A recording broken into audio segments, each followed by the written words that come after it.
तो hello good afternoon, कैसे हो आप सब। आई होप आप बहुत अच्छे होंगे। क्लास 10th का एक और चैप्टर लेकर के मैं आया हूं। मैंने इससे पहले आपको क्लास 10th का साइंस का chapter number 1 chemical equation and chemical reactions complete करवाया था। और मैंने लास्ट जो उसमें आपको वीडियो बनाई थी उसमें मैंने उसकी न्यूमेरिकल कवर किया था। और मैंने बोला था कि अब नेक्स्ट टॉपिक आपका जो भी आएगा वो आपका हो सकता है फिजिक्स का हो, केमिस्ट्री, बायो, किसी का भी हो सकता है। तो आज मैंने जो चैप्टर चूज किया वो है चैप्टर लाइट फिजिक्स से। बहुत सारे बच्चों को फिजिक्स के नाम से ही डर लगता है, घबरा जाते हैं कि सर फिजिक्स है तो न्यूमेरिकल होंगे, न्यूमेरिकल होंगे तो फॉर्मूले होंगे, मुझे समझ में आएगा नहीं, मैं तो बायो और केमिस्ट्री का लूंगा। लेकिन ऐसा बिल्कुल नहीं है। इस चैप्टर को अगर आप देखेंगे तो बड़ा ही इंटरेस्टिंग चैप्टर है और इंटरेस्टिंग के साथ साथ ये इंपॉर्टेंट भी है। करेक्ट, क्योंकि लाइट चैप्टर ऐसा है जो आपको काफी नंबर्स दे सकता है, इसलिए इस चैप्टर को बिल्कुल छोड़िएगा नहीं। मैं आपको बताऊंगा इस चैप्टर को आपको कैसे पढ़ना है।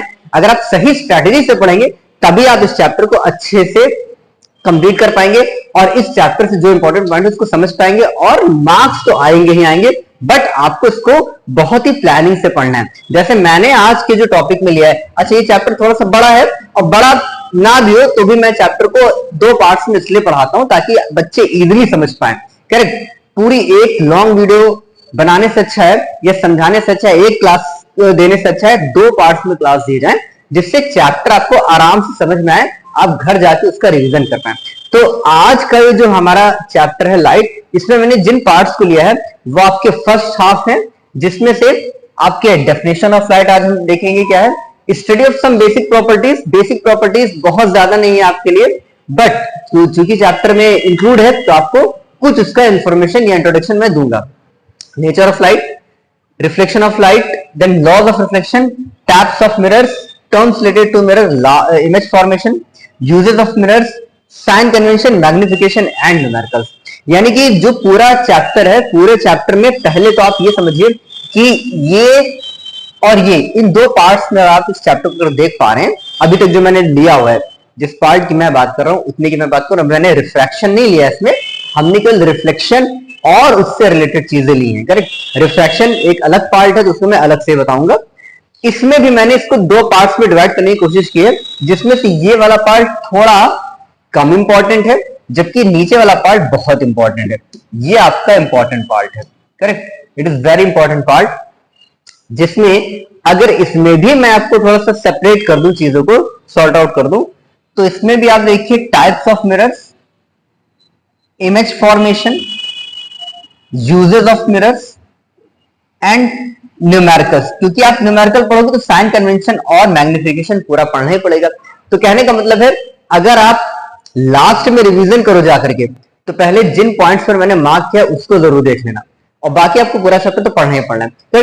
तो एक स्ट्रैटेजी से पढ़ेंगे, पूरी प्लानिंग से पढ़ेंगे, जिससे आपको चैप्टर अच्छे से समझ में आए, आप न्यूमेरिकल कर पाओ, आप सारी थ्योरीज की कंप्लीट कर पाओ और एग्जाम में अच्छे नंबर आ पाए। चलिए तो स्टार्ट करते हैं। आज का हमारा जो चैप्टर है लाइट बहुत इंपॉर्टेंट है, इसका फर्स्ट पार्ट। तो सबसे पहले हम बात करेंगे कि लाइट की डेफिनेशन क्या है। तो देखिए सिंपल सी बात है, अभी आप जिस भी रूम में अगर बैठे होंगे तो वहां पर जितनी भी चीजें आप देख पा रहे हैं वो क्यों देख पा रहे हैं? Because of light. मॉर्निंग में सन की जो लाइट होती है उसी से हमें सारी चीजें दिखाई देती हैं। अब ये सारी चीजें क्यों दिखाई देती है? Because of reflection of light. किसी भी ऑब्जेक्ट से जब लाइट हमारी आईज में एंटर करती है तो हमें एक इमेज दिखाई देती है। करेक्ट, तो इमेज दिखाई क्यों देती है? Because of energy. कौन सी एनर्जी? वो है लाइट एनर्जी। करेक्ट, तो अगर लाइट के आप डेफिनेशन पे जाएंगे, चूंकि बेसिक से स्टार्ट किया जाता है चैप्टर, इसलिए मैं आपको एक शॉर्ट डेफिनेशन जरूर बताऊंगा, जो कि आप हो सकता है क्लास 8th में, क्लास 9th में पहले पढ़ चुके हो, बट एक रिवीजन जरूरी है। तो डेफिनेशन जब आप किसी भी चीज की देखते हैं तो क्या है लाइट की डेफिनेशन? देखिए, तो light is a kind of energy. सबसे पहले लाइट क्या है? लाइट एक तरह की एनर्जी ही है, which enables us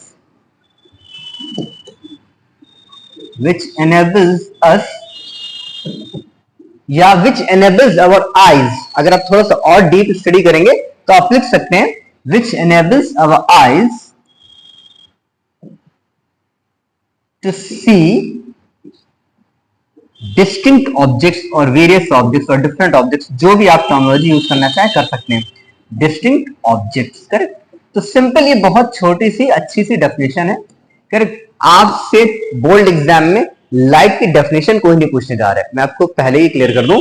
बट क्योंकि जब चैप्टर पढ़ रहे हैं, ये जो भी नए बच्चे इस चैप्टर को पढ़े जिन्होंने लाइट का ABCD कुछ नहीं पढ़ा है, तो उनको एटलीस्ट डेफिनेशन से स्टार्ट करना चाहिए, इसलिए मैंने आपको डेफिनेशन बताई। और डेफिनेशन कुछ नहीं होती है, जो चीज किसी भी टॉपिक को कंप्लीटली एक्सप्लेन कर देती है शॉर्ट में, उसी को हम उसका डेफिनेशन कहते हैं।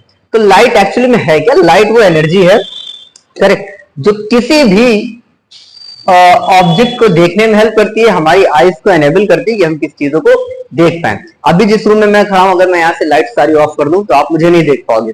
Y? Because there is no light. तो लाइट एक तरह की एनर्जी है जो चीजों को देखने में हेल्प करती है।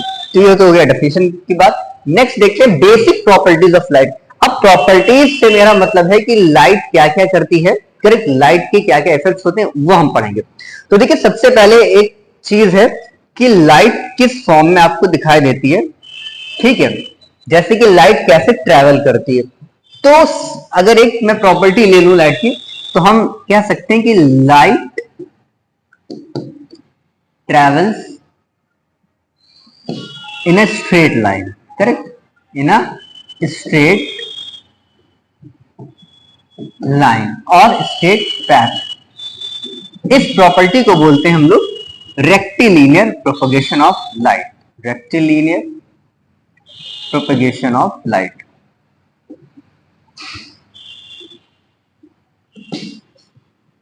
इसको आप एक छोटी सी एक्टिविटी से भी समझ सकते हो कि सपोज आपने एक स्ट्रेट पाइप ले लिया, ठीक, अब इस स्ट्रेट पाइप के एक एंड पर आपने कोई ऑब्जेक्ट रख दिया और दूसरे एंड से आप इसको देख पा रहे हैं, करेक्ट, होल है, यहां पर होल है और यहां पर होल है।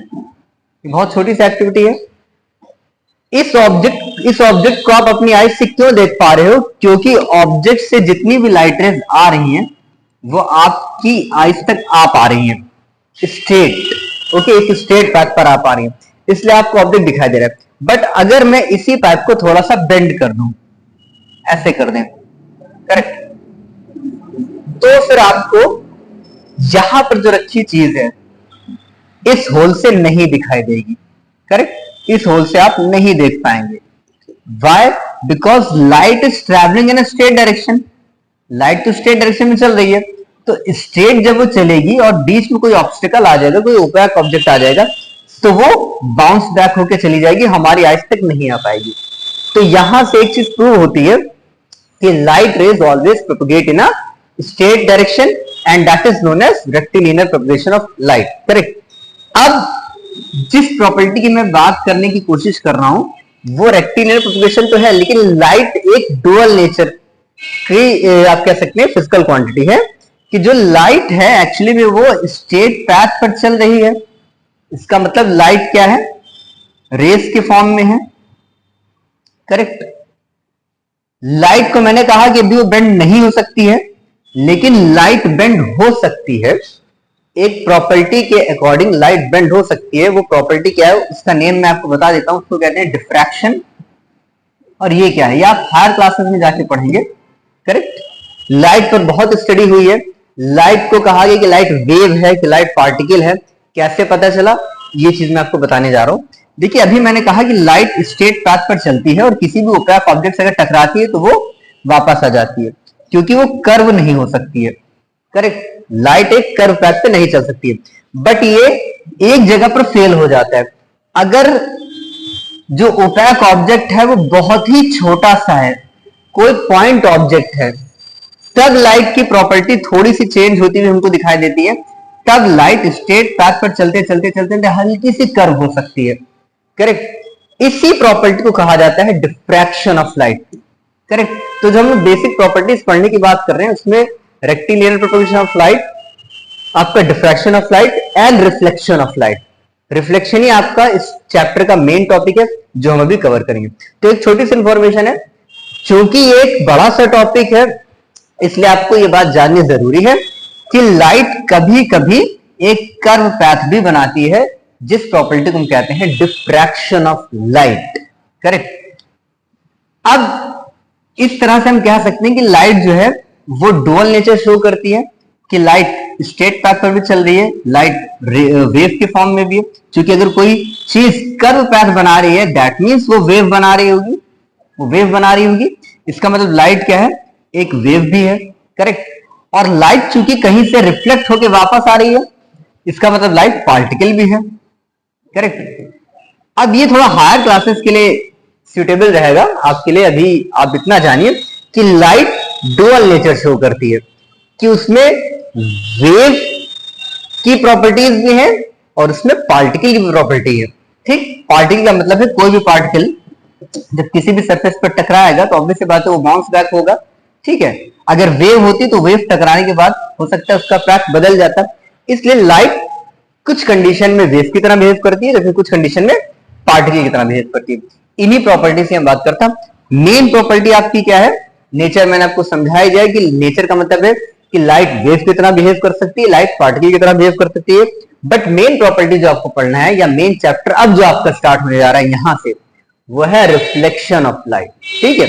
आई होप आपने क्लास 8th में रिफ्लेक्शन पढ़ा होगा, करेक्ट। फिर भी यहां से हम आपको एक न्यू तरीके से रिफ्लेक्शन समझाने जा रहे हैं। जिन्होंने क्लास में ठीक से नहीं समझा था, हो सकता है आज वो समझ जाएंगे। रिफ्लेक्शन का मतलब क्या होता है? रिफ्लेक्शन का सिंपल सा मतलब होता है कि जैसे कि आपके पास एक टेनिस बॉल है या कोई प्लास्टिक की बॉल है, करेक्ट। अगर आपके पास कोई टेनिस बॉल है और कोई प्लास्टिक की बॉल है, अगर आप उसको किसी सरफेस के ऊपर गिराते हैं, ओके, कोई भी छोटी सी बॉल है, प्लास्टिक बॉल है, टेनिस बॉल है, अगर आप उसको किसी सरफेस के ऊपर फेंकते हैं, गिराते हैं, तो क्या होगा? ओके, सपोज ये मेरे पास एक बॉल थी, ठीक है, मैंने इस बॉल को यहां से ऐसे फेंका। ऑब्वियस सी बात है जब इस पॉइंट से टकराएगी बॉल, तो ये टेनिस बॉल है, प्लास्टिक बॉल है, तो हल्की सी जंप करेगी।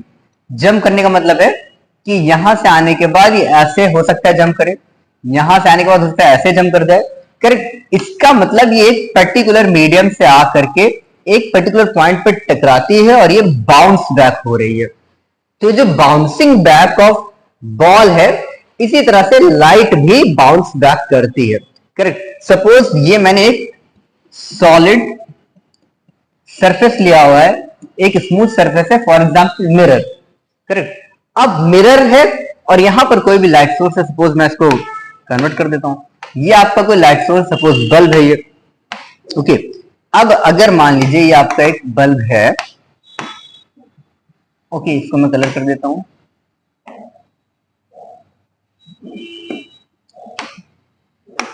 अब इस बल्ब से कुछ लाइट पास होगी, ऑब्वियस सी बात है इस बल्ब से जितनी भी लाइट रेस पास हो रही हैं, करेक्ट, वो एक पर्टिकुलर एंगल बनाते हुए जब किसी सरफेस के ऊपर गिरेगी तो वो एक अलग डायरेक्शन में जाकर के बेंड हो जाएगी।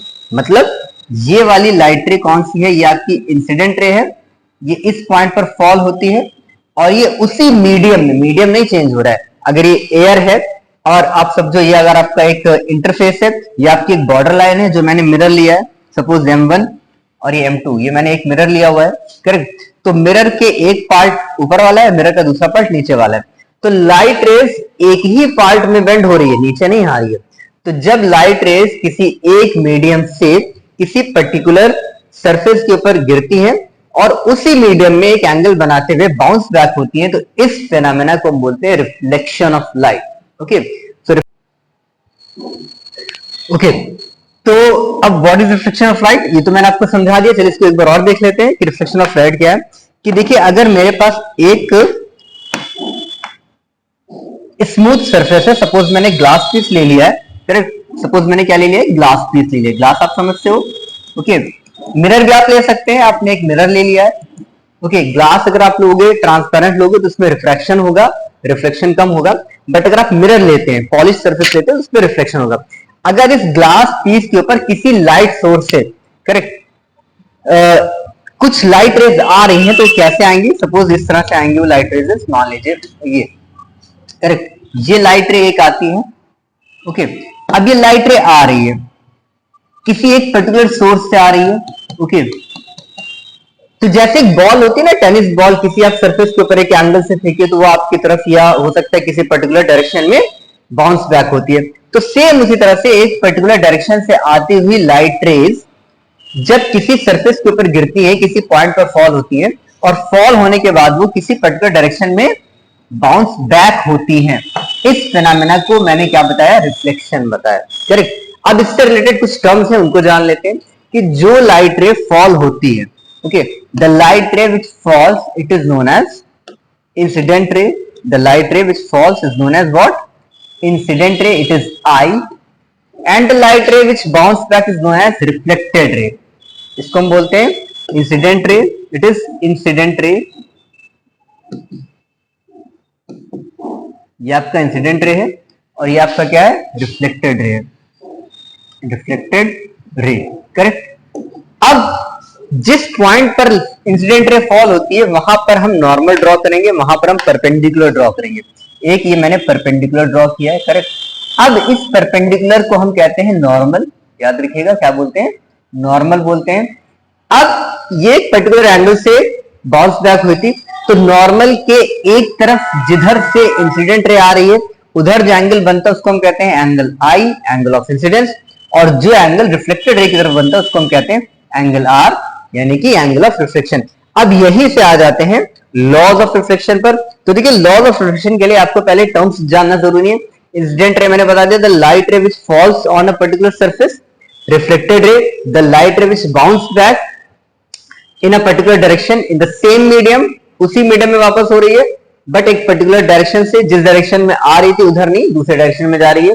जिस पॉइंट पर लाइट रे फॉल हो रही है उसको हम बोलते हैं point of incidence, it is known as point of incidence, incidence, point of incidence, correct. अब पॉइंट ऑफ इंसिडेंस पर हमने एक परपेंडिकुलर ड्रॉ किया, उसको हम कहते हैं नॉर्मल। ये चीज आपने जान ली। तो जो हमारा फर्स्ट लॉ है वो क्या है, what is first law of reflection? The first law of reflection states that, correct. अब हम लॉस की बात करेंगे, तो जो हमारा पहला लॉ है वो क्या कहता है? पहला लॉ हमारा ये कहता है कि angle of incidence is always equal to angle of reflection, यानी कि angle of incidence is equal to angle of reflection. ये आपने चैप्टर में पढ़ा होगा, एंगल ऑफ रिफ्लेक्शन, करेक्ट। और आई थिंक ये इजीली आपने याद भी कर लिया होगा, इसमें कोई बहुत ज्यादा टफ चीज नहीं है, आप इजीली याद रख सकते हैं कि जब रेगुलर रिफ्लेक्शन होगा, रेगुलर और डिफ्यूज भी आपने पढ़ा है कि regular reflection is that reflection which occurs by a smooth surface. जब किसी स्मूथ सरफेस से रिफ्लेक्शन होता है तब उसको बोलते हैं रेगुलर रिफ्लेक्शन। और जनरली रेगुलर रिफ्लेक्शन में जो आपका एंगल ऑफ इंसिडेंस होता है वो एंगल ऑफ रिफ्लेक्शन के इक्वल होता है। तो द फर्स्ट लॉ इज कि angle of incidence is always equal to what, angle of reflection, correct. अब जो हमारा सेकंड लॉ आता है वो क्या है? सेकंड लॉ क्या कहता है? सेकंड लॉ ये कहता है कि incident ray, reflected ray and normal, तीन चीजें हैं, कौन कौन सी? Incident ray, reflected ray and normal, ये तीनों एक ही सेम प्लेन में होते हैं। सेम प्लेन का मतलब एक ही प्लेन सरफेस में होंगे। बस यही आपका सेकंड लॉ है कि angle of incidence, sorry, the incident ray, incident ray, reflected ray, reflected ray and normal, कौन? Normal lies in one plane. Okay, बस आपको चीजों को ध्यान से समझते जाना है, बहुत टफ नहीं है, इसको आपको को रिलेट करते जाना है सराउंडिंग्स के साथ, करेक्ट। जैसे आपने कोई बॉल देखी, बॉल को आपने थ्रो किया, आपकी तरफ वापस आ गई या किसी पर्टिकुलर डायरेक्शन में चली गई, तो ये क्या हो गया? रिफ्लेक्शन हो गया। तो जिस पैथ से बॉल गिर रही है वो है आपकी इंसिडेंट रे, जिस पैथ से बॉल रिफ्लेक्ट हो रही है या बाउंस बैक हो रही है दैट इज रिफ्लेक्टेड रे, और जिस पॉइंट पर बॉल गिरेगी that is point of incidence. वहां से आप इमेजिन करिए आपने एक परपेंडिकुलर ड्रॉ किया, दैट इज नॉर्मल। ये तीनों क्या है? एक ही सेम प्लेन को कवर कर रहे हैं। ये आपका हो गया सेकंड लॉ। ओके, अब लॉज ऑफ रिफ्लेक्शन भी कंप्लीट हो गए। अब जो इसका हमारा जो नया पार्ट आया है वो है आपका mirrors and its types.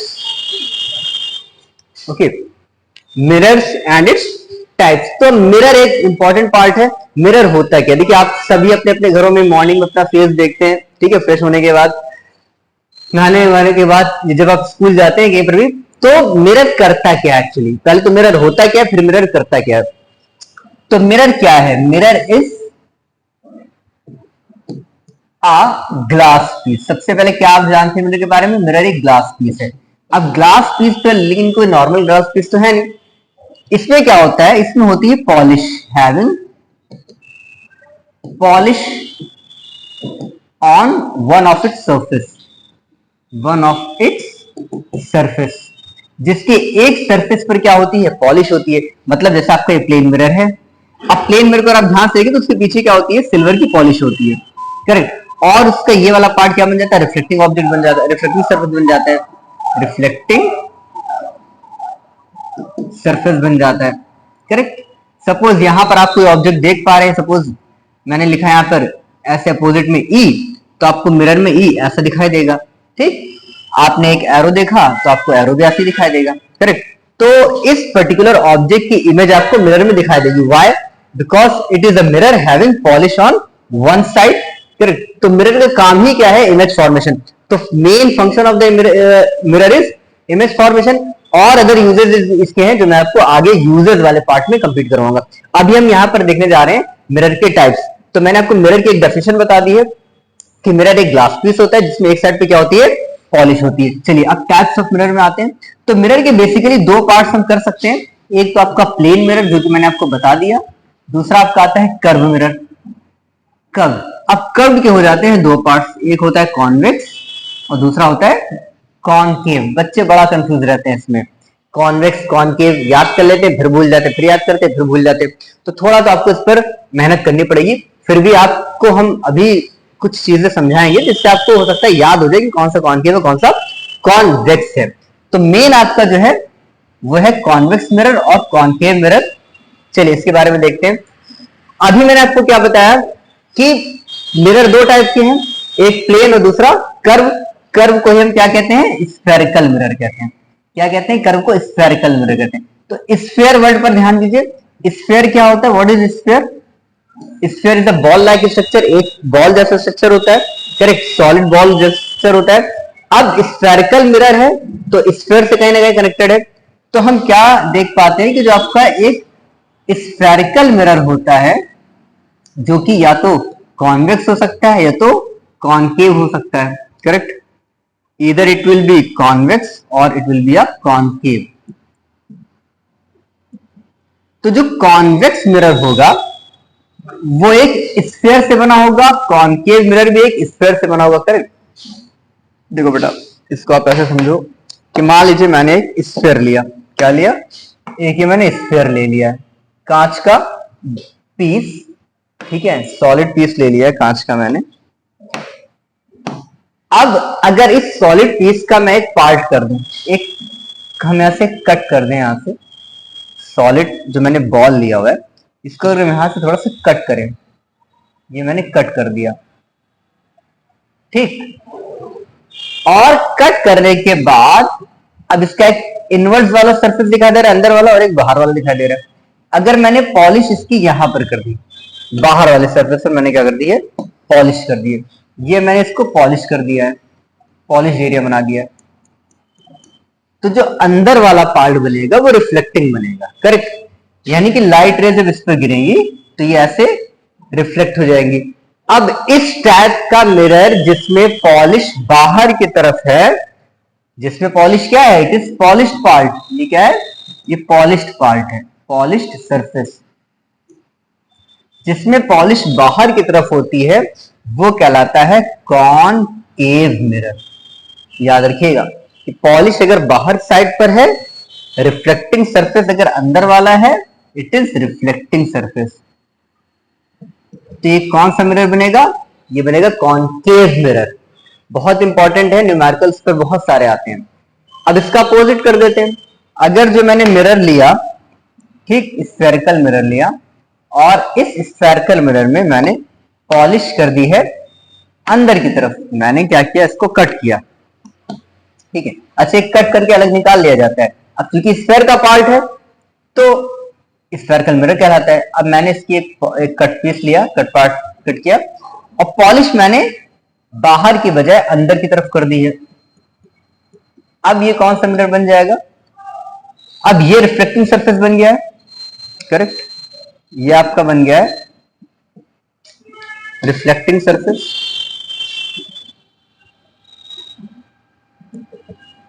Reflecting surface outward surface बन गया है, और इनवर्ड सरफेस क्या हो गया है, पॉलिश हो गया है।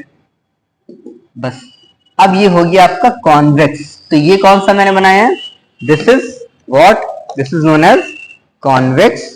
ये वाला आपका क्या है, ये आपका कॉन्वेक्स है, और ये वाला क्या है, इट इज कॉनकेव। तो पहले इस डायग्राम को अच्छे से याद रख लीजिए हमेशा के लिए कि अगर पॉलिश आउटवर्ड रीजन पर है, बाहर की तरफ है, रिफ्लेक्टिंग सरफेस इनवर्ड वाला है, that is concave mirror. Polish अगर इनवर्ड वाले रीजन पर है, अंदर की तरफ पॉलिश है, और बाहर वाला यानी कि जो आउटर सरफेस है that is reflecting, it is known as convex mirror. ठीक, कॉनकेव और कॉन्वेक्स मिरर के में डिफरेंस याद होना बहुत जरूरी है। चलिए अब इससे रिलेटेड अच्छा एक चीज और समझा देते हैं साथ साथ कि कॉन्वेक्स और जो कॉनकेव मिरर होते हैं उनके अदर नेम्स क्या क्या हैं। तो जो अदर नेम्स हैं वो क्या हैं, उसके लिए मैं आपको एक वेव बना के दिखाऊंगा। ठीक है, एक बीम बना के दिखाऊंगा, बीम सॉरी। ये मैंने कॉनकेव मिरर लिया है, ये मैंने कॉन्वेक्स मिरर। कॉनकेव है तो आपकी बाहर की तरफ, अंदर की तरफ सॉरी पॉलिश है। अब जब कॉनकेव मिरर होता है इसको हम कन्वर्जिंग मिरर भी कहते हैं। क्या कहते हैं, कन्वर्जिंग मिरर कहते हैं, इसको हम कहते हैं converging mirror, converging mirror. Why it is known as converging mirror, इसको हम कहते हैं डाइवर्जिंग मिरर, डाइवर्जिंग मिरर। अब इसको हम डाइवर्जिंग मिरर क्यों कहते हैं, कन्वर्ज करना, कन्वर्ज करने का मतलब होता है सिकोड़ देना, इकट्ठा कर लेना। किस चीज को इकट्ठा करना, देखिए ध्यान से, जब किसी कॉनकेव मिरर पर बहुत सारी लाइट रेज फॉल होती हैं, बहुत सारी लाइट रेज क्या हो रही हैं, फॉल हो रही हैं। जैसे ये देखिए एक लाइट रे आ रही है, ये देखिए एक लाइट रे आ रही है, ये एक लाइट रे आ रही है, ये एक लाइट रे आ रही है, तो ये सब रिफ्लेक्ट होंगी, और रिफ्लेक्ट होने के बाद ये किसी ना किसी कॉमन पॉइंट पर आकर के मीट होंगी। ओके, ये आप कहिए कि ये सारी की सारी लाइट रेस क्या होंगी, एक तरफ आकर मिल जाएंगी, यानी कि एक पॉइंट पर आके मिलती हुई दिखाई देंगी। यानी कि जितनी लाइट रेजेस हैं वो किसी एक पॉइंट पर आके मिलती हुई दिखाई देंगी। यानी कि जितनी भी लाइट रेजेस हैं, ये मैंने आपको ये रिफ्लेक्टेड रे दिखाई, इंसिडेंट रे दिखाई, ये रिफ्लेक्ट होगी, करेक्ट, ये इंसिडेंट रे, और ये आपकी अगेन रिफ्लेक्ट होगी। तो ये जो लाइट रेजेस हैं ये किसी न किसी पॉइंट पर आकर फोकस हो जाती हैं, किसी न किसी पॉइंट पर आके फोकस हो जाती है, कन्वर्ज हो जाती है, मिल जाती है, सिकुड़ जाती है, जो भी आप समझना चाहें याद रख सकते हैं। इसलिए concave mirror is known as converging mirror. लेकिन जो आपका कॉन्वेक्स मिरर है उसमें देखिए क्या होगा, उसमें ऐसा नहीं होता, उसमें इसका अपोजिट होता है। अगर कॉनकेव मिरर पर बहुत सारी लाइट रेज फॉल होती हैं, ये लाइट रे आई, ये लाइट रे आई, मिलेंगी ही नहीं, दूर चली जाएंगी, एक दूसरे से दूर चली जाएंगी। तो जब कॉनकेव मिरर पर बहुत सारी लाइट रेज फॉल होती हैं तो वो क्या होती हैं, कन्वर्ज हो जाती हैं। लेकिन कॉन्वेक्स मिरर में जब बहुत सारी लाइट रेज आती हैं तो वो डाइवर्ट हो जाती है। डाइवर्ट समझते हैं ना, दूर दूर चले जाना। ठीक, तो दूर चले जाने का मतलब है कि ये जो आपका कॉन्वेक्स मिरर है ये क्या बन जाता है, ये बन जाता है डाइवर्जिंग मिरर। जबकि कॉनकेव मिरर में सारी लाइट रेज एक पॉइंट पर फोकस हो रही है, वो बन जाता है converging mirror. Correct, I hope इतना आपको क्लियर हो गया होगा। आगे देखते हैं। ओके, चल रहा है। चलिए नेक्स्ट टॉपिक आपका क्या है, टाइप्स ऑफ मिरर मैंने आपको बता दिया। अब टर्म्स रिलेटेड टू मिरर, ये बहुत इंपॉर्टेंट चीज है। टर्म्स रिलेटेड टू मिरर जान लीजिए क्योंकि न्यूमेरिकल में बहुत हेल्प करने वाले हैं, और इससे रिलेटेड डेफिनेशंस भी आती है, डायरेक्ट नहीं आएंगे बट हाँ आपको इसका कॉन्सेप्ट पता होना चाहिए। तो चलिए इसके लिए मैं सबसे पहले एक मिरर लेता हूं, करेक्ट, स्फेरिकल मिरर की ही बात करेंगे। सपोज ये मैंने एक पीस ले लिया है मिरर का, और इसको मैंने कट करके मैं इसको मिरर में कन्वर्ट कर ले रहा हूं।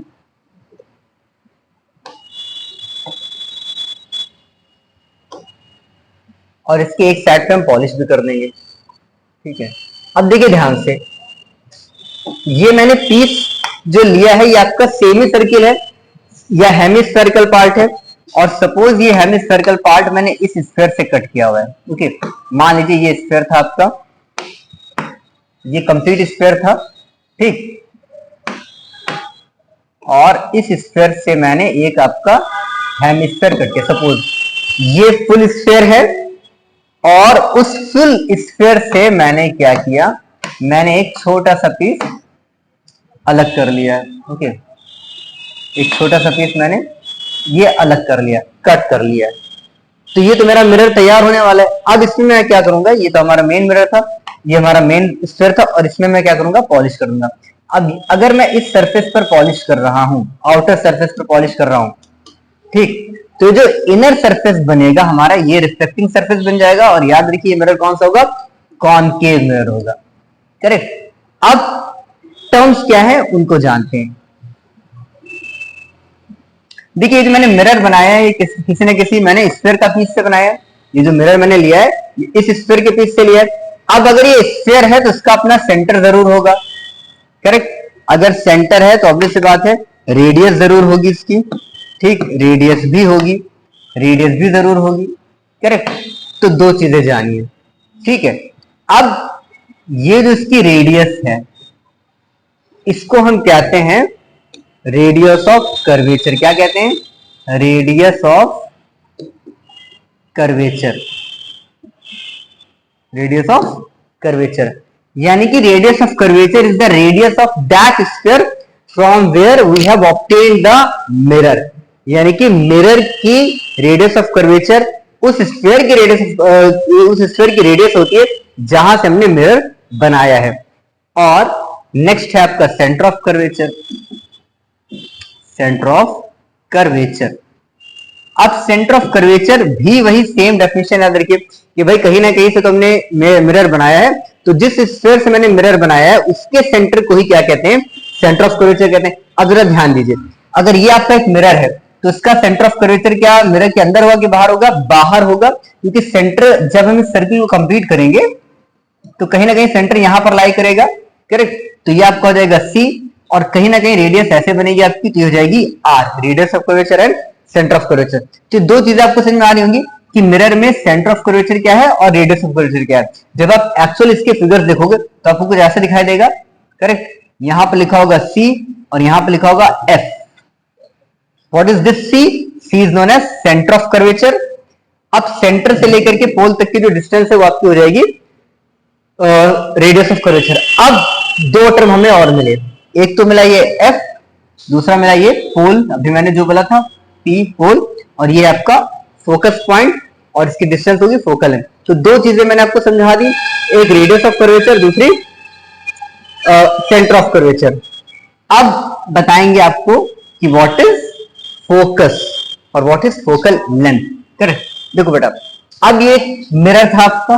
करेक्ट। ये मिरर मैंने फिर से इसको इमेजिन करो, करिए मिरर है, और मिरर के अपने ज्योमेट्रिकल सेंटर, ठीक, जहां से एक लाइन पास होगी, ठीक है, जहां से एक स्ट्रेट लाइन आपकी पास होगी, ये स्ट्रेट लाइन एक आपकी पास हो रही है, इसको हम कहेंगे प्रिंसिपल एक्सिस। अब दो तीन चीजें थोड़ी सी आप समझने की कोशिश करिए, इंपॉर्टेंट है। प्रिंसिपल एक्सिस, मिरर के पोल से कौन पास हो रही है, प्रिंसिपल एक्सिस। करेक्ट। अब रिफ्लेक्टिंग सरफेस आपका अंदर वाला है, तो मान लेते हैं इस प्रिंसिपल एक्सिस पर हमने मिरर के सामने एक ऑब्जेक्ट ले लिया है। करेक्ट। अब इस ऑब्जेक्ट की जब इमेज बनेगी तो ऑब्वियस सी बात है इससे भी कुछ लाइट रेस क्या होंगी, मिरर की तरफ जाएंगी। करेक्ट। और जब ये लाइट रेस मिरर की तरफ आपकी जाएंगी तो आपको क्या दिखाई देगी, इंसिडेंट रे दिखाई देगी। करेक्ट। अब इंसिडेंट रे रिफ्लेक्शन के बाद प्रिंसिपल एक्सिस को जिस पॉइंट पर काट रही है इसी को बोलते हैं फोकस पॉइंट।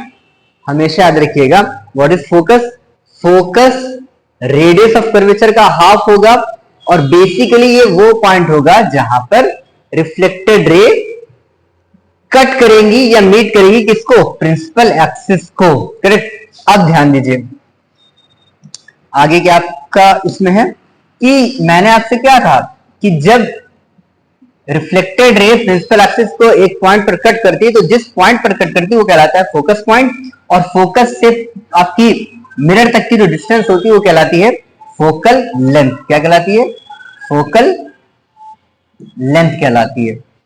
हमेशा फोकल लेंथ जो होगी वो, सपोज अगर यहां पर आपका सेंटर ऑफ कर्वेचर है तो हमेशा फोकल लेंथ क्या होगी, सेंटर ऑफ कर्वेचर से हाफ होगी। अब इस चीज को और अच्छे से देखते हैं फटाफट क्लियरली। जो चीजें मैंने आपको बताई उस फिर उसका एक रिवीजन देखिए फटाफट, ठीक है। आई होप आपको ये डिटेल तो समझ में आ गई होगी। मान लीजिए ये अब मेरे पास एक था मिरर, करेक्ट। अब मिरर में ये पॉइंट क्या है, पोल। पोल से जो एक स्ट्रेट लाइन पास हो रही है उसको हम क्या कहेंगे, उसको हम कहेंगे प्रिंसिपल एक्सिस, करेक्ट। तो मैंने आपको प्रिंसिपल एक्सिस समझाया, the imaginary line which passes through the pole is known as principal axis. अब पोल से लेकर के एक पर्टिकुलर डिस्टेंस जो एफ तक आएगी, फोकस पॉइंट तक आएगी, वो कहलाएगी फोकल लेंथ। क्या कहलाएगी, it is known as focal length. Focal length को आप डबल कर दोगे तो आपको मिल जाएगी सेंटर ऑफ कर्वेचर, यानी कि एक पॉइंट मिलेगा जिसको हम कहेंगे सेंटर ऑफ कर्वेचर। और फोकस से सेंटर ऑफ कर्वेचर की डिस्टेंस और पोल से सेंटर ऑफ कर्वेचर की डिस्टेंस इक्वल रहेगी मिरर से। इसका मतलब जो आपकी रेडियस ऑफ कर्वेचर होगी, ये कौन सी लेंथ है, बाद वाली जो मैंने आपको बना के दिखाई है, that is it is known as radius of curvature. ये क्या आपकी, it is radius of curvature, radius of curvature. तो आप देख पा रहे हैं कि जो रेडियस ऑफ कर्वेचर है वो फोकल लेंथ की क्या है, डबल है, ठीक। R equal to 2f। और फोकस पॉइंट है क्या, फोकस पॉइंट वो पॉइंट है जहां पर रिफ्लेक्टेड रे रिफ्लेक्शन के बाद प्रिंसिपल एक्सिस को कट करती है एक पॉइंट पर।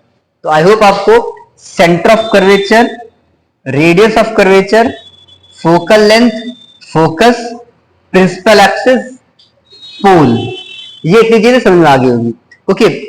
अब इन सब चीजों से ही आपके न्यूमेरिकल आगे सॉल्व होने वाले हैं। अगर आपने इसको अच्छे से देख लिया तो आप न्यूमेरिकल इजीली कर पाओगे। अभी डिस्टेंसेस बताएंगे आपको कि ऑब्जेक्ट कहां पर रखा होगा और इमेज कहां बनेगी, डिस्टेंसेस को किससे शो करते हैं वो सब भी आगे देखेंगे। पहले आप यहां तक अपने माइंड को बिल्कुल कंप्लीटली समझाने के लेवल पर लेके आइए, तब आप आगे चीजें समझ पाओगे।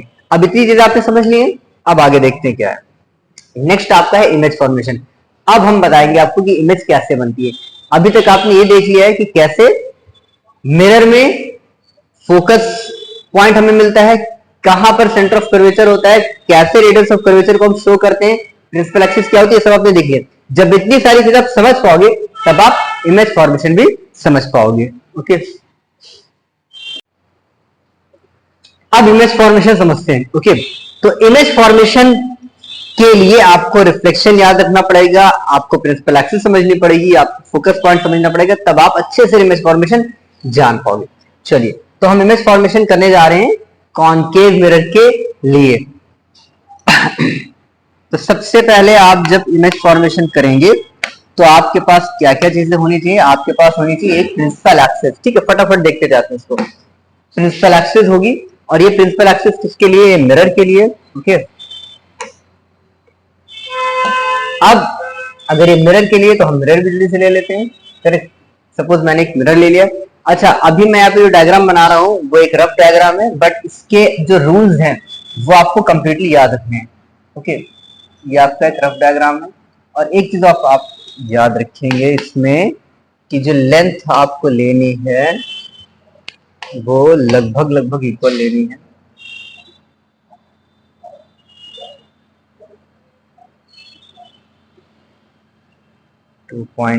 ये 3 सेंटीमीटर, अगेन यहाँ से 3 सेंटीमीटर।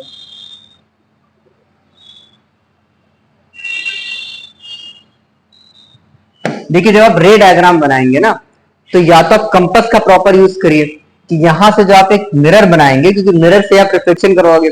और अगर बहुत सारे बच्चे कंपास यूज नहीं करते हो, ऐसे हाथ से बस खींच दिया, जैसे मैं अभी कंपास यूज नहीं कर रहा हूं, इसलिए मैंने क्या किया है, प्रिंसिपल एक्सिस से अपवर्ड डायरेक्शन में और डाउनवर्ड डायरेक्शन में ऊपर नीचे सेम मेजरमेंट लेकर के सेम सेंटीमीटर की लाइन ड्रॉ कर लिए, जिससे जब हम मिरर को फॉर्म करें तो हमारी इमेज रॉन्ग ना हो, करेक्ट, हमारी इमेज रॉन्ग ना हो। एक मिनट, ही क्या हो रहा है इसमें, ठीक है। ये मैंने आपका एक मिरर बना दिया है, और ये डिस्टेंस मैंने सिर्फ इसलिए लिए ताकि आपकी इमेज बिल्कुल प्रॉपर करेक्ट बने। देखिए, अच्छा होता क्या है, अब सपोज मान लेते हैं ये आपका पोल है, मिरर को इमेजिन करिए कि ये आपका एक पोल है। वैसे पोल यहां पर हम शो करना चाहेंगे, ठीक है, लेकिन अभी आपकी इमेज को करेक्ट बनाने के लिए हम मान लेते हैं पोल आपका यहां पर है। अब ये आपका क्या है, ये मिरर का इनवर्ट साइड है अंदर वाला, और ये बाहर क्या है, पॉलिश्ड है। ठीक है, तो आप ये समझिए मिरर के अंदर की ये यहां पर है। ओके, चलिए आ जाते हैं। अब कभी भी इमेज फॉर्मेशन करिए तो डिस्टेंसेस बहुत इंपॉर्टेंट होती हैं। आप यहां से यहां तक एक डिस्टेंस ले लीजिए, सपोज 4 सेंटीमीटर ले लिया है या 5 सेंटीमीटर ले लीजिए, जिसको आप कहेंगे फोकस। ये आपका कौन सा पॉइंट हो गया, फोकस। अगेन फोकस से आपने एक और डिस्टेंस ले ली है जो कि एग्जैक्टली 5 सेंटीमीटर होनी चाहिए। ये भी आपकी 5 सेंटीमीटर हो गई। अगर डिस्टेंस थोड़ी भी छोटी बड़ी होंगी, यानी कि क्लियर नहीं होंगी, तो फिर आपकी इमेज जो बनेगी वो करेक्ट नहीं बन पाएगी। ओके,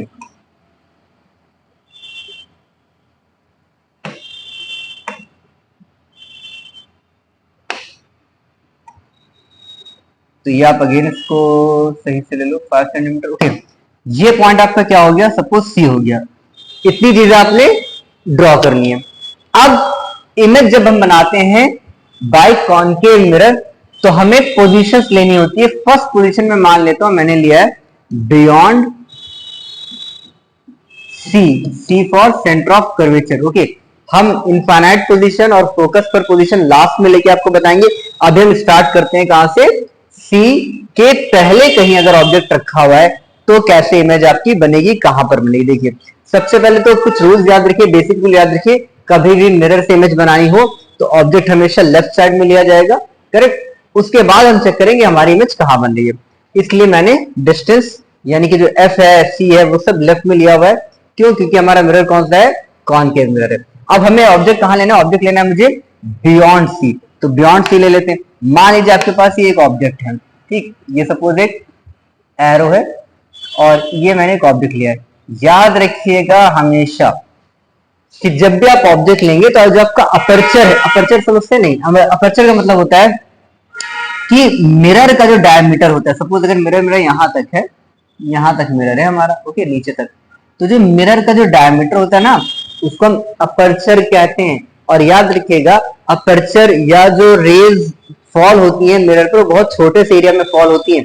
तो इस पॉइंट को यहां से लेके यहां तक के पूरे एरिया को हम कहते हैं अपर्चर। तो कभी भी आप इमेज बनाएं, उसके लिए जो ऑब्जेक्ट लें उसकी हाइट अपर्चर से लार्ज ना लीजिए, थोड़ी सी छोटी हाइट लीजिए, करेक्ट, तभी आपकी इमेज प्रॉपर बन पाएगी। तो इस कुछ पॉइंट्स को याद रखना बहुत जरूरी है। अपर्चर से शॉर्ट डिस्टेंस लीजिएगा, बड़ी डिस्टेंस मत लीजिएगा। और यहां पर 90 डिग्री एंगल होना चाहिए, यहां पर भी 90 डिग्री एंगल होना चाहिए, तभी आपकी प्रॉपर पैरेलल रेज चलेंगी। चलिए, तो मैंने एक ऑब्जेक्ट ले लिया है जिसका नेम है ए बी, करेक्ट, क्या ले लिया है, ए बी। अब जब ए बी ऑब्जेक्ट से एक लाइट रे फॉल हो रही है मिरर पर, ठीक है, अब समझिए इनवर्ट, ये इनवर्ट पोर्शन ही है जो मैंने लाइन ड्रॉ की है, ये इनवर्ट पोर्शन ही है। इनवर्ट पोर्शन के ऊपर ये कौन सी रे जा रही है, ये जा रही है इंसिडेंट रे आई। और जब ये रिफ्लेक्ट होगी, और ध्यान दीजिएगा ये कंप्लीटली पैरेलल होनी चाहिए। अगर पैरेलल नहीं है दैट मींस आपका फिगर सही नहीं बनेगा। अगर आप पेंसिल से पेन से ड्रॉ करेंगे तो ये पूरा कंप्लीटली पैरेलल होना चाहिए। ओके, अब यहां से जब ये लाइट रे रिफ्लेक्ट होगी तो रिफ्लेक्शन के बाद ये किस पॉइंट से कट करेगी, ये हमेशा फोकस से कट करेगी, ध्यान दीजिएगा। ओके, क्या ये पूरी पैरेलल है, यस पैरेलल है। तो याद रखिएगा कि रिफ्लेक्टेड रे कहां से कट होगी, हमेशा फोकस से कट होगी। अब देखिए दो रूल्स हैं। पहला रूल तो ये है कि सेकेंड रे को आप फोकस से भी कट करा सकते हैं या सेकेंड रे को आप सेंटर ऑफ कर्वेचर से भी कट करा सकते हैं, करेक्ट। लेकिन जो मैं आपको बताऊंगा उसमें आप एक ही रूल को फॉलो करिए, आपके डायग्राम कभी रॉन्ग नहीं होंगे। आप हमेशा पहली रे को पैरेलल निकालिए, जो रे पैरेलल चलती है यानी कि प्रिंसिपल एक्सिस से जो रे पैरेलल चलेगी वो फोकस को कट करेगी। बस सेकंड में इसका रिवर्स कर दीजिए, जो रे फोकस से जाएगी, जो रे फोकस से जाएगी, याद रखिए एग्जैक्ट फोकस से निकालना पड़ेगा आपको, वो हमेशा प्रिंसिपल एक्सिस से रिफ्लेक्शन के बाद क्या हो जाएगी, पैरेलल कर दीजिए, उसको एग्जैक्ट पैरेलल कर दीजिए। ये देखिए, अब जब आप इसको एग्जैक्ट पैरेलल करोगे तो आपको मिलेगा इमेज, और वो इमेज कहां पर मिलेगी आपको,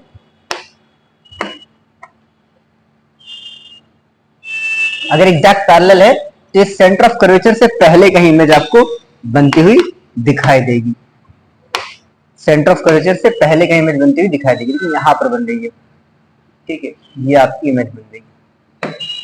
ओके, अगर आप इसको सेंटर ऑफ कर्वेचर से भी गुजारते तो भी एग्जैक्टली यहीं पर बन जाती, अगर आपकी पूरी मेजरमेंट करेक्ट है। तो हमने ये देखा कि अगर ऑब्जेक्ट बियॉन्ड सी रखा हुआ है, ये ए बी ऑब्जेक्ट है आपका, ऑब्जेक्ट ए ऑब्जेक्ट बी, ये जब सेंटर ऑफ कर्वेचर से दूर कहीं रखा हुआ है, ये सी आपको दिख रहा होगा, सेंटर ऑफ कर्वेचर से दूर कहीं रखा है, तो इमेज कहां बन रही है, सी और एफ के बीच में कहीं बन रही है। रूल बस याद रखिए कि पहली रे को आप पैरेलल शो करिए, उसको फोकस से क्रॉस कराइए, इसका रिवर्स कर दीजिए, लॉ ऑफ रिवर्सल लगाइए।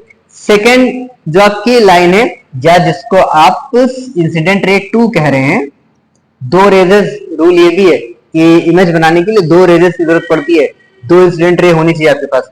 एक इंसिडेंट रे आपकी पैरेलल चलती है प्रिंसिपल एक्सिस से और वो रिफ्लेक्शन के बाद फोकस से कट करेगी, दूसरी आपकी इंसिडेंट रे फोकस से जाती है जो रिफ्लेक्शन के बाद पैरेलल हो जाती है, जहां पर ये दोनों रेज मीट करेंगी वहीं पर बनेगी इमेज, करेक्ट। जैसे यहां पर बनी है इमेज। अब इस इमेज और इस डायग्राम को देख करके, जो आपका रे डायग्राम है, इस डायग्राम को देख करके आप इमेज की प्रॉपर्टीज लिख सकते हैं। जो पहली प्रॉपर्टी वो क्या है, इमेज इज रियल। इमेज कैसी है, image is real. Why it is real, because real में दो रिफ्लेक्टेड रेज आपस में कहीं ना कहीं मीट होती दिख रही हैं, इसीलिए इस इमेज को बोलेंगे रियल।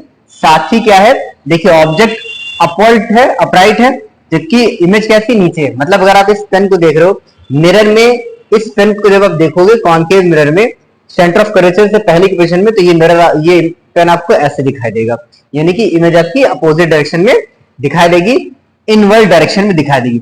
तो कैसी है, इन्वर्टेड है, रियल है, इन्वर्टेड है। अब आप ध्यान से देखिए कि ऑब्जेक्ट थोड़ा सा बड़ा है, जबकि इमेज इसमें स्मॉल साइज में, स्मॉलर देन ऑब्जेक्ट है,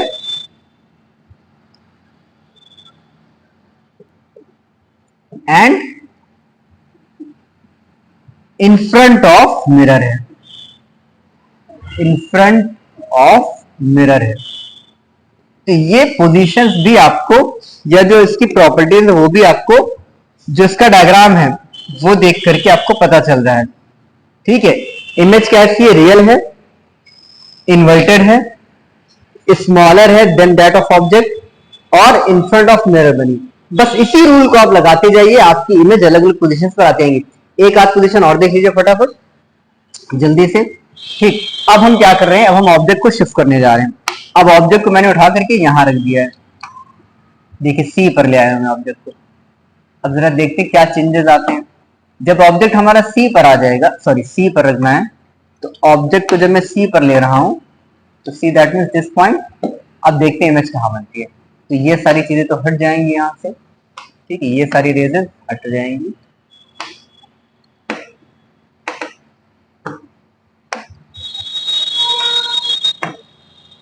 ओके, अब आपका ऑब्जेक्ट कहां पर आ चुका है, आपका ऑब्जेक्ट आ चुका है सी पर। अब जरा देखते हैं इमेज कहां बनेगी, ठीक है। ये आपकी इनिशियल इमेज से, इसको हटा देते हैं। तो अगेन वही रूल, पहली रे फोकस प्रिंसिपल एक्सिस से पैरेलल चलेगी और रिफ्लेक्शन के बाद ये फोकस को कट करेगी। सेकेंड रे फोकस से जाएगी, रिफ्लेक्शन के बाद ये पैरेलल हो जाएगी। अब जैसे ही एग्जैक्टली पैरेलल होगी तो आप देख पा रहे हैं इमेज कहां बन रही है, इसकी पैरेलल करिए, इसको एग्जैक्टली पैरेलल करें, ठीक है। अगर एग्जैक्टली पैरेलल होगी, ठीक है, तो इमेज भी आपकी कहां बनेगी, इमेज भी आपकी सी पर ही फॉर्म हो जाएगी। इमेज भी एग्जैक्टली कहां फॉर्म हो रही है, सी पर फॉर्म हो रही है, ठीक। तो आप देख पा रहे हैं आपको कट पॉइंट कहां पर मिल रहा है, एग्जैक्टली सी पर मिल रहा है। तो अगर ये आपकी इमेज ए बी थी, तो जो, सॉरी, ये ऑब्जेक्ट आपका ए और बी था, तो इमेज आपको कैसे मिल रही है, ए डैश बी डैश। बस नेम है कि इसका नेम और इसके नेम को मैंने रिवर्स ऑर्डर में इसलिए लिखा है ताकि आपको ये पता चले ये इमेज कैसी है, ये इन्वर्टेड है, करेक्ट। अगर एरो ऊपर की साइड है तो अब इमेज में आपको एरो नीचे की साइड दिखाई देगा। तो बस मुझे प्रॉपर्टी आपको दिखानी थी इमेज की, कि इमेज की प्रॉपर्टी क्या है। बाकी आपने इसका रूल तो समझ ही लिया है कि कैसे आपको फॉर्म करनी है इमेज, कि फर्स्ट रे को पैरेलल लेके चलिए, incident ray 1, incident ray 2, reflected ray 1, reflected ray 2, ये दोनों रेज जहां मीट करेंगी वहां पर बन जाएगी इमेज। और इमेज के रे डायग्राम को देख करके आप इसकी प्रॉपर्टीज बता सकते हैं। तो इमेज की जो प्रॉपर्टीज है वो क्या क्या हो जाएंगी, पहली प्रॉपर्टी तो यही हो जाएगी कि इमेज इज रियल, रियल है, equal in size as that of object, in front of mirror है एंड इन्वर्टेड है। करेक्ट प्रॉपर्टीज आपको दिखाई दे रही, इमेज कैसी है, रियल है, ठीक है, equal in size, equal in size है एज दैट ऑफ ऑब्जेक्ट, इसके अलावा इन फ्रंट ऑफ मिरर है। तो अब एक और पोजीशन देख लेते हैं। अभी मैंने आपको जस्ट बताया कि अगर ऑब्जेक्ट आपका एट सी होगा तो इमेज आपकी सी पर ही बनेगी, यानी अगर आपने ऑब्जेक्ट सेंटर ऑफ कर्वेचर पर लिया हुआ है तो इमेज भी आपकी सेंटर ऑफ कर्वेचर पर ही फॉर्म होगी।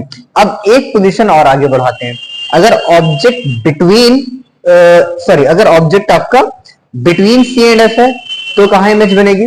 ओके चलिए देखते हैं कहां इमेज बनती है। अगर ऑब्जेक्ट को मैंने बिटवीन सी एंड एफ ले लिया है, ओके, अगर ऑब्जेक्ट आपका यहां इस पॉइंट एफ और पॉइंट सी के बीचों बीच में कहीं प्लेस किया गया, मान लीजिए मैंने ऑब्जेक्ट यहां पर प्लेस कर दिया है, ओके, ये ऑब्जेक्ट आपने प्लेस किया हुआ है and name of the object is again A B, correct. अब फर्स्ट रूल तो वही है कि जो फर्स्ट इसकी रे है इंसिडेंट रे 1, ये तो पैरेलल चलेगी प्रिंसिपल एक्सिस से, करेक्ट, ये प्रिंसिपल एक्सिस से पैरेलल जा रही है, ओके, इट इज I1 और ये रिफ्लेक्शन के बाद फोकस को क्रॉस करेगी, यानी कि फोकस को कट करेगी, ये फोकस पॉइंट से कट हो गई। अब सेकेंड रे फोकस से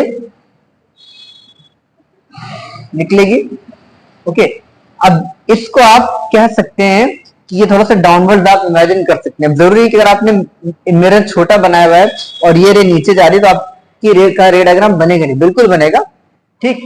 आप इस लाइन को थोड़ा सा नीचे इंक्रीज भी कर सकते हो, उसमें कोई बाउंडेशन नहीं है,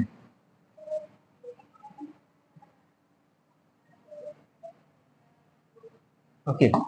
तो आपकी जो इमेज बनेगी वो यहां से रिफ्लेक्ट हो सकती है।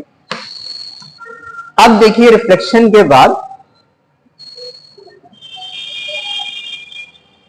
अगर पैरेलल है एग्जैक्ट, ठीक है, तो ये बियॉन्ड सी इमेज जा रही है, कहां जा रही है, बियॉन्ड सी आ रही है। इमेज कहां पर आ रही है, देखिए यहां पर कहीं पर प्लेस होगी इमेज बियॉन्ड सी।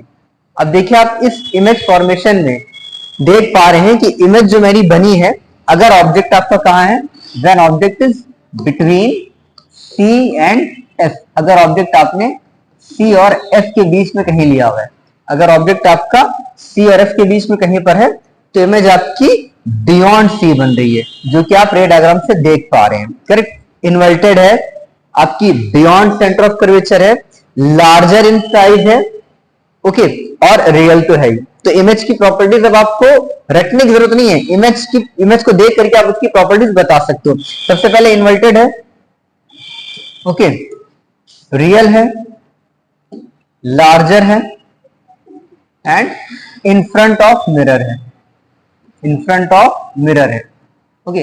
और आपको रूल भी समझ में आ गया होगा कि बस पोजीशन कहीं पर भी हो ऑब्जेक्ट की, आपको उससे दो रेजेस निकालनी है। जो I1 होगी वो पैरेलल चलेगी प्रिंसिपल एक्सिस से, उसको आपको फोकस से कट करवाना है, रिफ्लेक्टेड रे 1 बनेगी।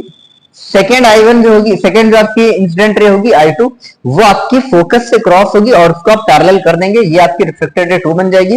रिफ्लेक्टेड रे 1, रिफ्लेक्टेड रे 2 जहां पर भी क्रॉस होंगी वहीं पर बनेगी इमेज, और फिर आप चेक कर सकते हो कि इमेज की प्रॉपर्टीज क्या है। चलिए नेक्स्ट पोजीशन पर आते हैं फटाफट। अब इसी डायग्राम में अगर हम कुछ चीजें चेंज कर दें, अब तो अलग अलग डायग्राम बनाना, ठीक है। अब हम इस ऑब्जेक्ट को शिफ्ट करने जा रहे हैं, ठीक है। अब ऑब्जेक्ट को जब मैं शिफ्ट करूंगा तो हमारे लिए इमेज फॉर्म कहां पर होगी,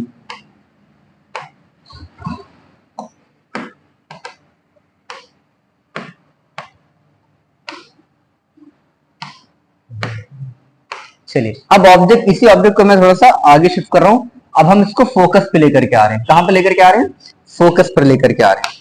तो जैसे हम इसको फोकस पे शिफ्ट कर रहे हैं, देखिए यहां पर मैंने ऑब्जेक्ट ले लिया फोकस पर। अब चेक करते हैं इमेज कहां बनती है। तो पहली रे पैरेलल चलेगी प्रिंसिपल एक्सिस से, आगे ये पैरेलल, ठीक। और अकॉर्डिंग टू द रूल ये रिफ्लेक्शन के बाद फोकस से जाएगी। अब इसमें एक छोटा सा चेंज आता है यहाँ पर, अगर ऑब्जेक्ट फोकस या फोकस से आगे कहीं प्लेस किया गया है तो जो सेकेंड रे होगी वो आपको, इसको मैं थोड़ा सा और ऊपर इंक्रीज कर रहा हूं, ठीक है। तो आपको ये चीज माइंड में रखनी है कि जो सेकेंड, ये आपकी फर्स्ट इंसिडेंट रे हुई, अब जो सेकेंड इंसिडेंट रे होगी वो इस तरह से मिरर के ऊपर फॉल होती है कि वो अपने सी यही पर है, it is F, it is C, okay, ये सी आपको यहां पर होगा।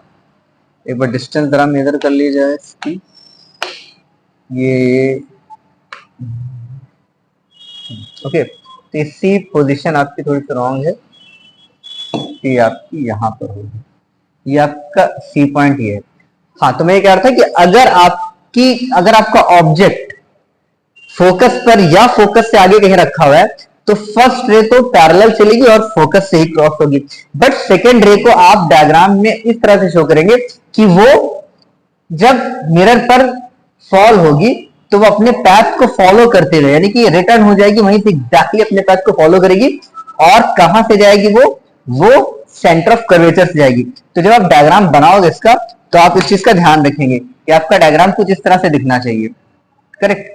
ये तो ये जो हमारी रे थी ये क्या करेगी, ये अपने पाथ को फॉलो करते हुए सेंटर ऑफ कर्वेचर पर ही आएगी, ठीक। तो ये वाली जो रे थी आपकी सेकेंड, ये वैसे तो फॉल हुई मिरर पर, करेक्ट, मिरर पर फॉल हुई, लेकिन ये अपने ही पाथ को फॉलो करते हुए जब ये रिफ्लेक्ट हुई तो ये कहां से क्रॉस हो रही है, ये सेंटर ऑफ कर्वेचर से क्रॉस हो रही है और फर्स्ट रे फोकस से क्रॉस हो रही है। अब ये ऑब्जेक्ट कहां है, when object is at F, when object is eight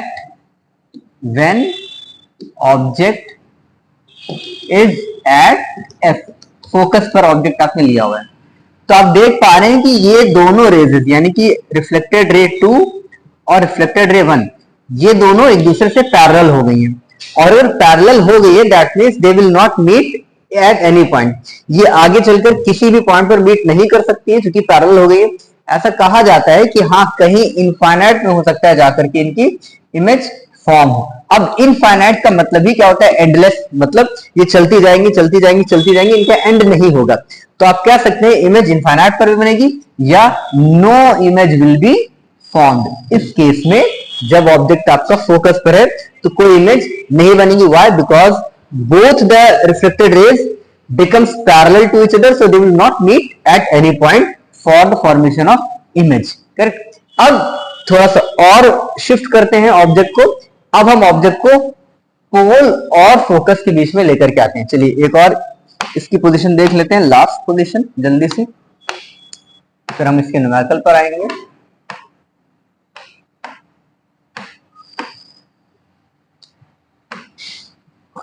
चलिए अब हम इसके न्यूमेरिकल पर आने वाले हैं, बट लास्ट पोजीशन को करने के बाद अब हमने ऑब्जेक्ट को थोड़ा सा और शिफ्ट किया। अब हमने इसको कहीं पर फोकस और पोल के बीच में रख दिया है। अब क्या होगा देखिए, फर्स्ट रूल अगेन सेम कि द फर्स्ट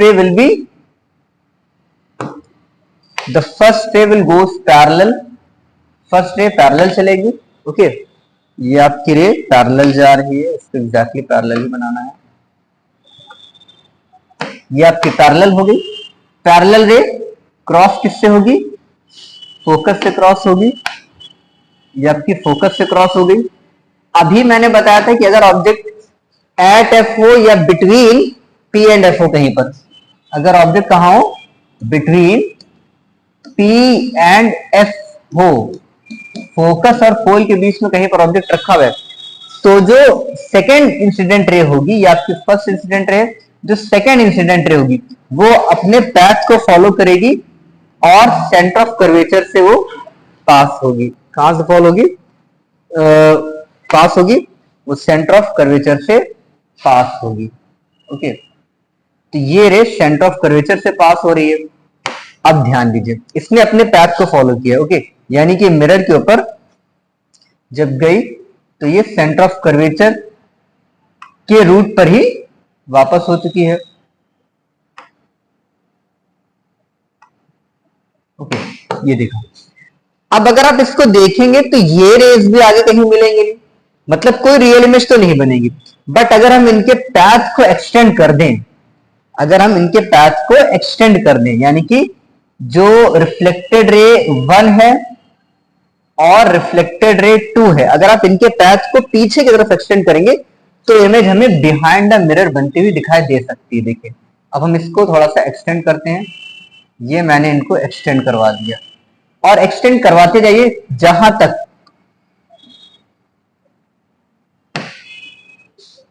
उस पॉइंट तक इसको एक्सटेंड करवाइए जहां पर ये मीट कर जाए। तो अगर आप ध्यान से देखिए तो यहां पर ये मीट कर रही है कहीं पर। ओके, ये वाला जो इसका पॉइंट है यहां पर कहीं मीट हो रही है। इसका मतलब आपकी इमेज इसी पोजीशन पर बन रही है। तो चलिए इस इमेज को हम कंप्लीट कर देते हैं जल्दी से।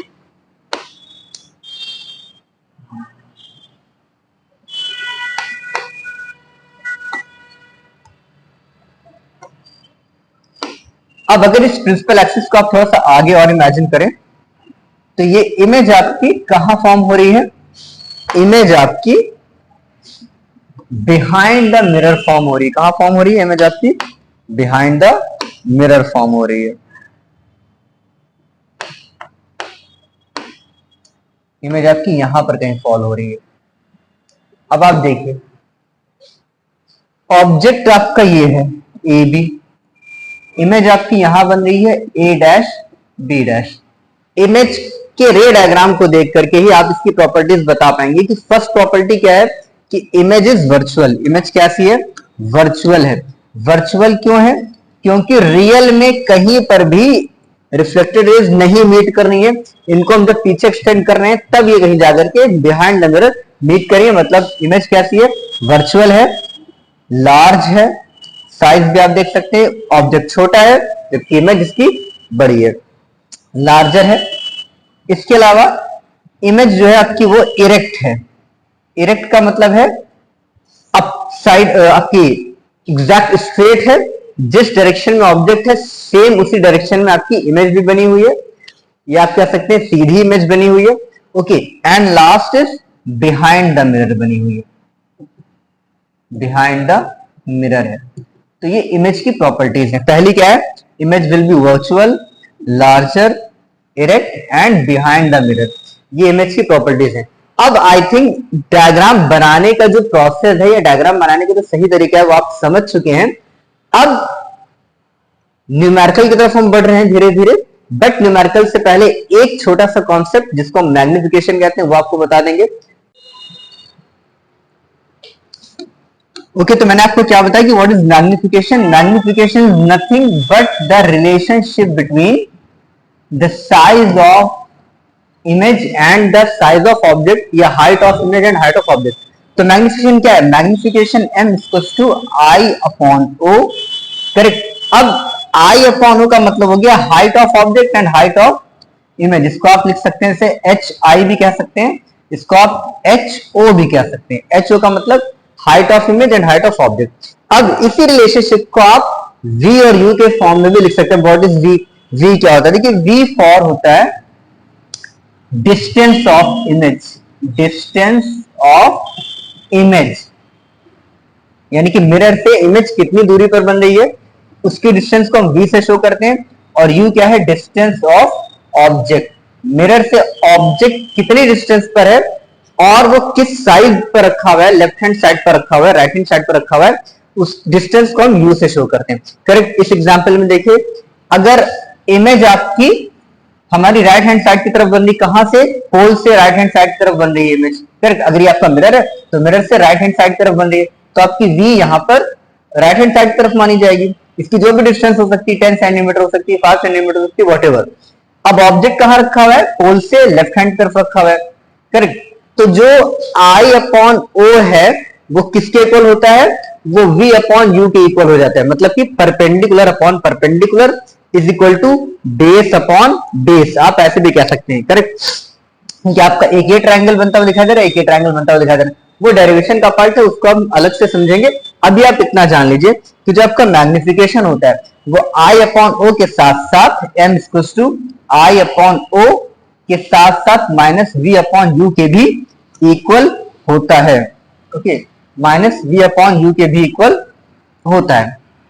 अब आपको इसको यूं समझना है कि जो डिस्टेंस ऑफ इमेज और डिस्टेंस ऑफ ऑब्जेक्ट है उसके रेशियो को भी हम मैग्निफिकेशन ही कहते हैं, और वो भी हमको बता सकता है कि इमेज ऑब्जेक्ट से कितने टाइम्स लार्जर है। करेक्ट? तो आई होप ये आपको फॉर्मूला समझ में आ गया होगा। बस याद रखिएगा क्योंकि कॉनकेव मिरर है और मिरर है तो हमने यहाँ पर minus V upon U use किया है। अब हम आपको साइन कन्वेंशन की तरफ लेके चल रहे हैं, देन हम आपको न्यूमेरिकल इसके करवा देंगे।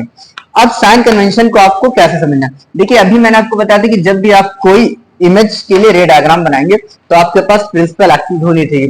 करेक्ट? अब ये प्रिंसिपल एक्सिस है, जो आपने ग्राफ में एक्सिस वर्ड सुना है, एक्स एक्सिस वाई एक्सिस, ये उसी से लिया गया है। मतलब जो आपने ग्राफ में साइन कन्वेंशन पढ़ रखा है सेम वही साइन कन्वेंशन हमको यहाँ पे यूज करना है। तो ग्राफ में आपने दो एक्सिस पढ़ी है, एक एक्स एक्सिस और दूसरी वाई एक्सिस। तो एग्जैक्टली यहाँ पर हम उसी कॉन्सेप्ट का यूज करने जा रहे हैं। जो हमारा मिरर होता है ना, मिरर का जो पोल होता है उसको हम ओरिजिन पॉइंट मानते हैं। अब आपको पता है कि ग्राफ में एक्स एक्सिस जो कि जीरो से राइट हैंड की तरफ पार्ट होता है, जो एक्स एक्सिस का, वो पॉजिटिव होता है और लेफ्ट की तरफ नेगेटिव होता है। सेम इसी तरह से अगर जीरो से आप अपवर्ड डायरेक्शन में चलोगे तो आपको पॉजिटिव की वैल्यू, पॉजिटिव वैल्यूज मिलेंगी, और जीरो से डाउनवर्ड चलेंगे तो आपको नेगेटिव वैल्यूज मिल जाएंगी। करेक्ट? तो पहला रूल तो ये है कि जो आपका ऑब्जेक्ट होगा उसको आप मिरर से हमेशा लेफ्ट हैंड साइड की तरफ शो करेंगे। सारी डिस्टेंसेस आप कहां से काउंट करेंगे? आप पोल से काउंट करेंगे सारी डिस्टेंसेस आप पोल के डायरेक्शन के अकॉर्डिंग, यानी कि पोल तो सेंटर में है, अब पोल से राइट में बन रही है इमेज या राइट में ऑब्जेक्ट, राइट में तो ऑब्जेक्ट होता नहीं है, हमेशा ऑब्जेक्ट कहां होगा? लेफ्ट में होगा। तो ये सारी चीजें आपको इसमें समझनी है। तो अगर ऑब्जेक्ट आपका, अगर क्या ऑब्जेक्ट हमेशा कहां लेंगे आप? लेफ्ट में लेंगे पोल से, और ऑब्जेक्ट लेफ्ट में होने की वजह से इसकी जो डिस्टेंस होगी जो कि यू है वो किस में शो होगी? वो नेगेटिव में शो होगी। फोकस पॉइंट हमेशा एफ जो होगा वो नेगेटिव में होगा, यानी फोकस किस में होगा? नेगेटिव में होगा। इसी तरह से वी डिपेंड करता है कि कहां पर इमेज फॉर्म हो रही है। इमेज अगर आपकी वर्चुअल है तो हमेशा वो पॉजिटिव डायरेक्शन में शो होगी, मतलब उसकी वैल्यू, अगर इमेज यहां कहीं बन रही है तो वी क्या हो जाएगा? वी पॉजिटिव हो जाएगा। अगर इमेज आपकी रियल है तो वी आपका नेगेटिव हो जाएगा। तो वो पोजीशन पे डिपेंड करता है कि इमेज यानी कि वी नेगेटिव वैल्यू में लेना है या पॉजिटिव में लेना है। ठीक इसी तरह से अगर ऑब्जेक्ट की जो हाइट है, जिसको मैंने एच ओ बोला था, वो आपका हमेशा पॉजिटिव में होगा, क्योंकि आपको पता है कि जीरो से अपवर्ड जितनी वैल्यूज होती है वो सब पॉजिटिव होती है, जीरो से डाउनवर्ड जितनी वैल्यूज होती है वो सब नेगेटिव होती है। तो ऑब्जेक्ट डाउनवर्ड तो आप रखोगे नहीं, उल्टा तो ऑब्जेक्ट आप देखेंगे नहीं। ऑब्जेक्ट हमेशा स्ट्रेट मानेंगे, इरेक्ट मानेंगे, और इरेक्ट होने की वजह से जो हाइट ऑफ ऑब्जेक्ट है वो क्या होगा? पॉजिटिव होगा। इसी तरह से इमेज की पोजीशन हम देख लेंगे। अगर इमेज आपकी वर्चुअल बन रही है, जैसे मैंने भी आपको पीछे बताया था, अगर इमेज आपकी यहां कहीं बन रही थी जैसे भी आपको मैंने दिखाया था, तो ये आपकी इमेज सेम अपवर्ड डायरेक्शन में है, तो यहां पर आई की वैल्यू आप पॉजिटिव लेंगे। लेकिन अगर इस साइड कहीं इमेज बन रही है, यानी कि पोल से लेफ्ट की तरफ बन रही है, तो हमेशा डाउनवर्ड होगी। तो उस केस में आप इमेज को आई के साथ, सॉरी, इमेज को आप माइनस साइन के साथ लेंगे। एक चीज और याद रहेगा, इमेज अगर पॉजिटिव साइन में आ रही है, यानी कि अगर आप न्यूमेरिकल सॉल्व कर रहे हो और इमेज की वैल्यू पॉजिटिव आ रही है, तो समझ जाएगा इमेज कैसी होगी? वर्चुअल होगी। Image will B virtual. और अगर वो नेगेटिव के साथ आ रही है तो इमेज विल बी रियल। अगर रियल है तो वो हमेशा क्या होगी? इन्वर्टेड ही होगी। और अगर वर्चुअल है तो हमेशा इरेक्ट होगी। तो आई थिंक साइन कन्वेंशन आपको समझ में आ गया होगा। एक बार फिर से देख लीजिए, सारे पोजीशन आप पोल से मेजर करेंगे, ऑब्जेक्ट हमेशा लेफ्ट मिलेंगे, इसलिए यू हमेशा ही, चाहे कॉन्वेक्स मिरर हो चाहे कॉनकेव मिरर हो, यू हमेशा माइनस में होगा। एफ कॉनकेव मिरर के लिए माइनस में लेंगे, कॉन्वेक्स के लिए पॉजिटिव लेंगे। ठीक, वी डिपेंड करता है कहां इमेज फॉर्म हो रही है। अगर इमेज आपकी रियल है तो वो नेगेटिव होगी, अगर वर्चुअल है तो वो पॉजिटिव होगी। अगर इमेज आपकी रियल है तो हमेशा इन्वर्टेड होगी, अगर इमेज आपकी वर्चुअल है तो वो इरेक्ट होगी। अगर वर्चुअल है तो पॉजिटिव ली जाएगी और नेगेटिव है तो वो अगर रियल है तो वो नेगेटिव ली जाएगी। ऑब्जेक्ट की पोजीशन हमेशा आप पॉजिटिव रखोगे क्योंकि ऑब्जेक्ट हमेशा 0 से अपवर्ड डायरेक्शन में ही शो करेंगे। इसी तरह से इमेज अगर डाउनवर्ड डायरेक्शन में बन रही है इसका मतलब वो रियल होगी और वो नेगेटिव के साइन के साथ ली जाएगी। और इमेज अगर अपवर्ड डायरेक्शन में है तो आई की वैल्यू भी आप पॉजिटिव में लोगे। तो आई थिंक साइन कन्वेंशन भी आपका क्लियर हो गया। अब हम सीधे इसकी न्यूमेरिकल को कंप्लीट करेंगे। ओके, तो मैंने आपको क्या बताया कि what is magnification. Magnification is nothing but the relationship between the size of image and the size of object या height of image and height of object. तो मैग्निफिकेशन क्या है? Magnification m equals to I upon O. Correct. अब I upon O का मतलब हो गया height of object and height of image. इसको आप लिख सकते हैं इसे एच आई भी कह सकते हैं, इसको आप एच ओ भी कह सकते हैं। एच ओ का मतलब height of image and height of object. अब इसी रिलेशनशिप को आप v और u के फॉर्म में भी लिख सकते हैं। What is v? v क्या होता है? देखिए v फॉर होता है distance of image. Distance of image यानी कि मिरर से इमेज कितनी दूरी पर बन रही है उसकी डिस्टेंस को हम v से शो करते हैं। और u क्या है? Distance of object.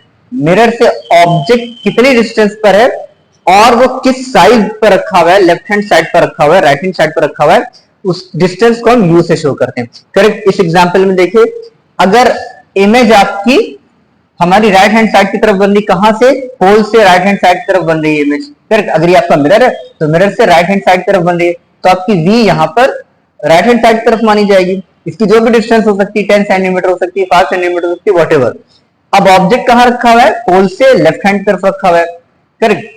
तो जो I अपॉन O है वो किसके इक्वल होता है? वो V अपॉन U के इक्वल हो जाता है। मतलब कि perpendicular upon perpendicular is equal to base upon base. आप ऐसे भी कह सकते हैं। करेक्ट। कि आपका एक ये ट्रायंगल बनता हुआ दिखाई दे रहा है, एक ये ट्रायंगल बनता हुआ दिखाई दे रहा है, वो डेरिवेशन का पार्ट है, उसको हम अलग से समझेंगे। अभी आप इतना जान लीजिए कि जो आपका मैग्निफिकेशन होता है वो I अपॉन O के साथ साथ m equals to I upon O के साथ साथ माइनस v अपॉन u के भी इक्वल होता है। Okay, minus v upon u के भी इक्वल होता है। अब आपको इसको यूं समझना है कि जो डिस्टेंस ऑफ इमेज और डिस्टेंस ऑफ ऑब्जेक्ट है उसके रेशियो को भी हम मैग्निफिकेशन ही कहते हैं। और वो भी हमको बता सकता है कि इमेज ऑब्जेक्ट से कितने टाइम्स लार्जर है। करेक्ट। तो आई होप ये आपको फॉर्मूला समझ में आ गया होगा। बस याद रखिएगा क्योंकि कॉनकेव मिरर है और मिरर है तो हमने यहाँ पर minus v upon u use किया है। अब हम आपको साइन कन्वेंशन की तरफ लेके चल रहे हैं, देन हम आपको न्यूमेरिकल इसके करवा देंगे। अब साइन कन्वेंशन को आपको कैसे समझना है? देखिए अभी मैंने आपको बताया था कि जब भी आप कोई इमेज के लिए रे डायग्राम बनाएंगे तो आपके पास प्रिंसिपल एक्सिस होनी चाहिए। करेक्ट। अब ये प्रिंसिपल एक्सिस है जो आपने ग्राफ में एक्सिस वर्ड सुना है, एक्स एक्सिस वाई एक्सिस, ये उसी से लिया गया है। मतलब जो आपने ग्राफ में साइन कन्वेंशन पढ़ रखा है सेम वही साइन कन्वेंशन हमको यहाँ पे यूज करना है। तो ग्राफ में आपने दो एक्सिस पढ़ी है, एक एक्स एक्सिस और दूसरी वाई एक्सिस। तो एग्जैक्टली यहाँ पर हम उसी कॉन्सेप्ट का यूज करने जा रहे हैं। जो हमारा मिरर होता है ना, मिरर का जो पोल होता है उसको हम ओरिजिन पॉइंट मानते हैं। अब आपको पता है कि ग्राफ में एक्स एक्सिस जो कि 0 से राइट हैंड की तरफ पार्ट होता है जो एक्स एक्सिस का, वो पॉजिटिव होता है और लेफ्ट की तरफ नेगेटिव होता है। सेम इसी तरह से अगर 0 से आप अपवर्ड डायरेक्शन में चलोगे तो आपको पॉजिटिव की वैल्यूज, पॉजिटिव वैल्यूज मिलेंगी और 0 से डाउनवर्ड चलेंगे तो आपको नेगेटिव वैल्यूज मिल जाएंगी।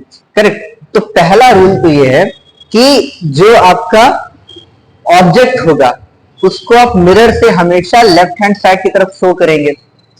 सारी डिस्टेंसेस आप कहां से काउंट करेंगे? आप पोल से काउंट करेंगे सारी डिस्टेंसेस। सारी डिस्टेंसेस आप पोल के डायरेक्शन के अकॉर्डिंग, यानी कि पोल तो सेंटर में है, अब पोल से राइट में बन रही है इमेज या राइट में ऑब्जेक्ट है, राइट में तो ऑब्जेक्ट होता नहीं है, हमेशा ऑब्जेक्ट कहां होगा? लेफ्ट में होगा। तो ये सारी चीजें आपको इसमें समझनी है। तो अगर ऑब्जेक्ट आपका, अगर क्या ऑब्जेक्ट हमेशा कहां लेंगे आप? लेफ्ट में लेंगे पोल से। और ऑब्जेक्ट लेफ्ट में होने की वजह से इसकी जो डिस्टेंस होगी जो कि u है वो किस में शो होगी? वो नेगेटिव में शो होगी। फोकस पॉइंट हमेशा f जो होगा वो नेगेटिव में होगा, यानी फोकस किस में होगा? नेगेटिव में होगा। इसी तरह से v डिपेंड करता है कि कहां पर इमेज फॉर्म हो रही है। इमेज अगर आपकी वर्चुअल है तो हमेशा वो पॉजिटिव डायरेक्शन में शो होगी, मतलब उसकी वैल्यू अगर इमेज यहां कहीं बन रही है तो v क्या हो जाएगा, v पॉजिटिव हो जाएगा। अगर इमेज आपकी रियल है तो v आपका नेगेटिव हो जाएगा। तो वो पोजीशन पे डिपेंड करता है कि इमेज यानी कि v नेगेटिव वैल्यू में लेना है या पॉजिटिव में लेना है। ठीक इसी तरह से अगर ऑब्जेक्ट की जो हाइट है जिसको मैंने एच ओ बोला था वो आपका हमेशा पॉजिटिव में होगा, क्योंकि आपको पता है कि जीरो से अपवर्ड जितनी वैल्यूज होती है वो सब पॉजिटिव होती है, जीरो से डाउनवर्ड जितनी वैल्यूज होती है वो सब नेगेटिव होती है। तो ऑब्जेक्ट डाउनवर्ड तो आप रखोगे नहीं, उल्टा तो ऑब्जेक्ट आप देखेंगे नहीं। ऑब्जेक्ट हमेशा स्ट्रेट मानेंगे, इरेक्ट मानेंगे, और इरेक्ट होने की वजह से जो हाइट ऑफ ऑब्जेक्ट है वो क्या होगा, पॉजिटिव होगा। इसी तरह से इमेज की पोजीशन हम देख लेंगे। अगर इमेज आपकी वर्चुअल बन रही है, जैसे मैंने भी आपको पीछे बताया था, अगर इमेज आपकी यहां कहीं बन रही थी जैसे भी आपको मैंने दिखाया था, तो ये आपकी इमेज सेम अपवर्ड डायरेक्शन में है, तो यहां पर आई की वैल्यू आप पॉजिटिव लेंगे। लेकिन अगर इस साइड कहीं इमेज बन रही है यानी कि पोल से लेफ्ट की तरफ बन रही है तो हमेशा डाउनवर्ड होगी, तो उस केस में आप इमेज को आई के साथ इमेज को आप माइनस साइन के साथ लेंगे। एक चीज और याद रहेगा, इमेज अगर पॉजिटिव साइन में आ रही है यानी कि आप न्यूमेरिकल सॉल्व कर रहे हो और इमेज की वैल्यू पॉजिटिव आ रही है तो समझ जाएगा इमेज कैसी होगी, वर्चुअल होगी, इमेज विल बी वर्चुअल। और अगर वो नेगेटिव के साथ आ रही है तो इमेज विल बी रियल। अगर रियल है तो वो हमेशा क्या होगी, इन्वर्टेड ही होगी, और अगर वर्चुअल है तो हमेशा इरेक्ट होगी। तो आई थिंक साइन कन्वेंशन आपको समझ में आ गया होगा। एक बार फिर से देख लीजिए, सारे पोजीशन आप पोल से मेजर करेंगे, ऑब्जेक्ट हमेशा लेफ्ट मिलेंगे, इसलिए यू हमेशा ही, चाहे कॉन्वेक्स मिरर हो चाहे कॉन्केव मिरर हो, यू हमेशा माइनस में होगा। एफ कॉन्केव मिरर के लिए माइनस में लेंगे, कॉन्वेक्स के लिए पॉजिटिव लेंगे।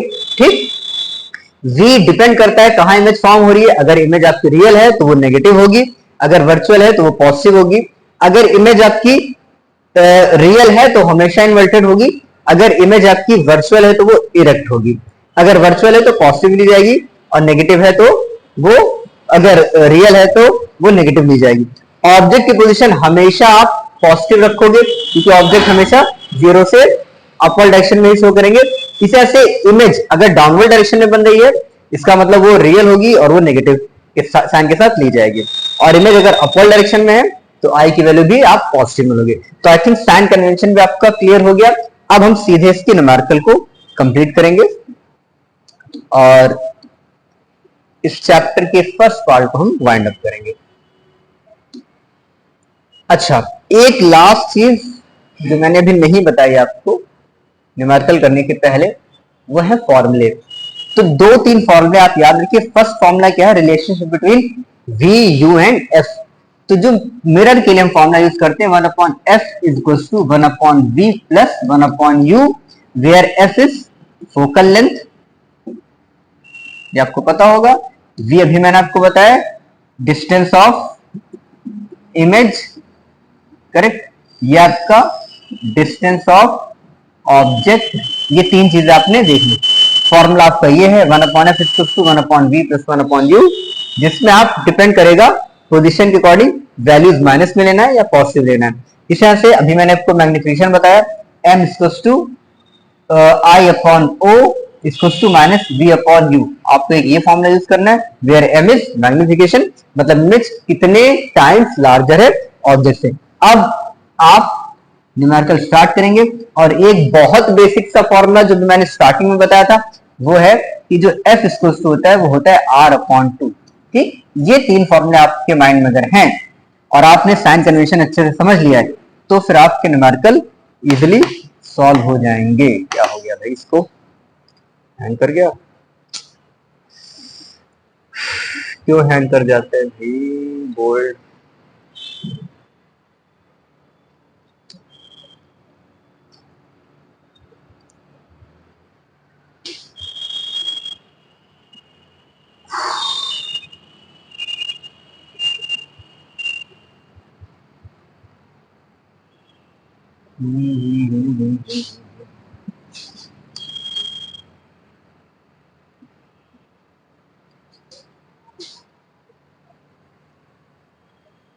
ओके, तो न्यूमेरिकल देखते हैं। फर्स्ट सबसे इजी न्यूमेरिकल है।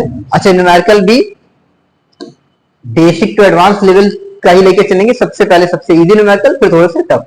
जैसे फर्स्ट न्यूमेरिकल लिखिए, क्या लिखा हुआ है, दिख रहा है आई थिंक, पहले चेक कर लें। चलिए तो नेक्स्ट न्यूमेरिकल देखते हैं। अब नेक्स्ट न्यूमेरिकल में क्या कहा गया है? नेक्स्ट न्यूमेरिकल में से कहा गया है कि आप कॉनकेव मिरर, मिरर कौन सा है? कॉनकेव मिरर है।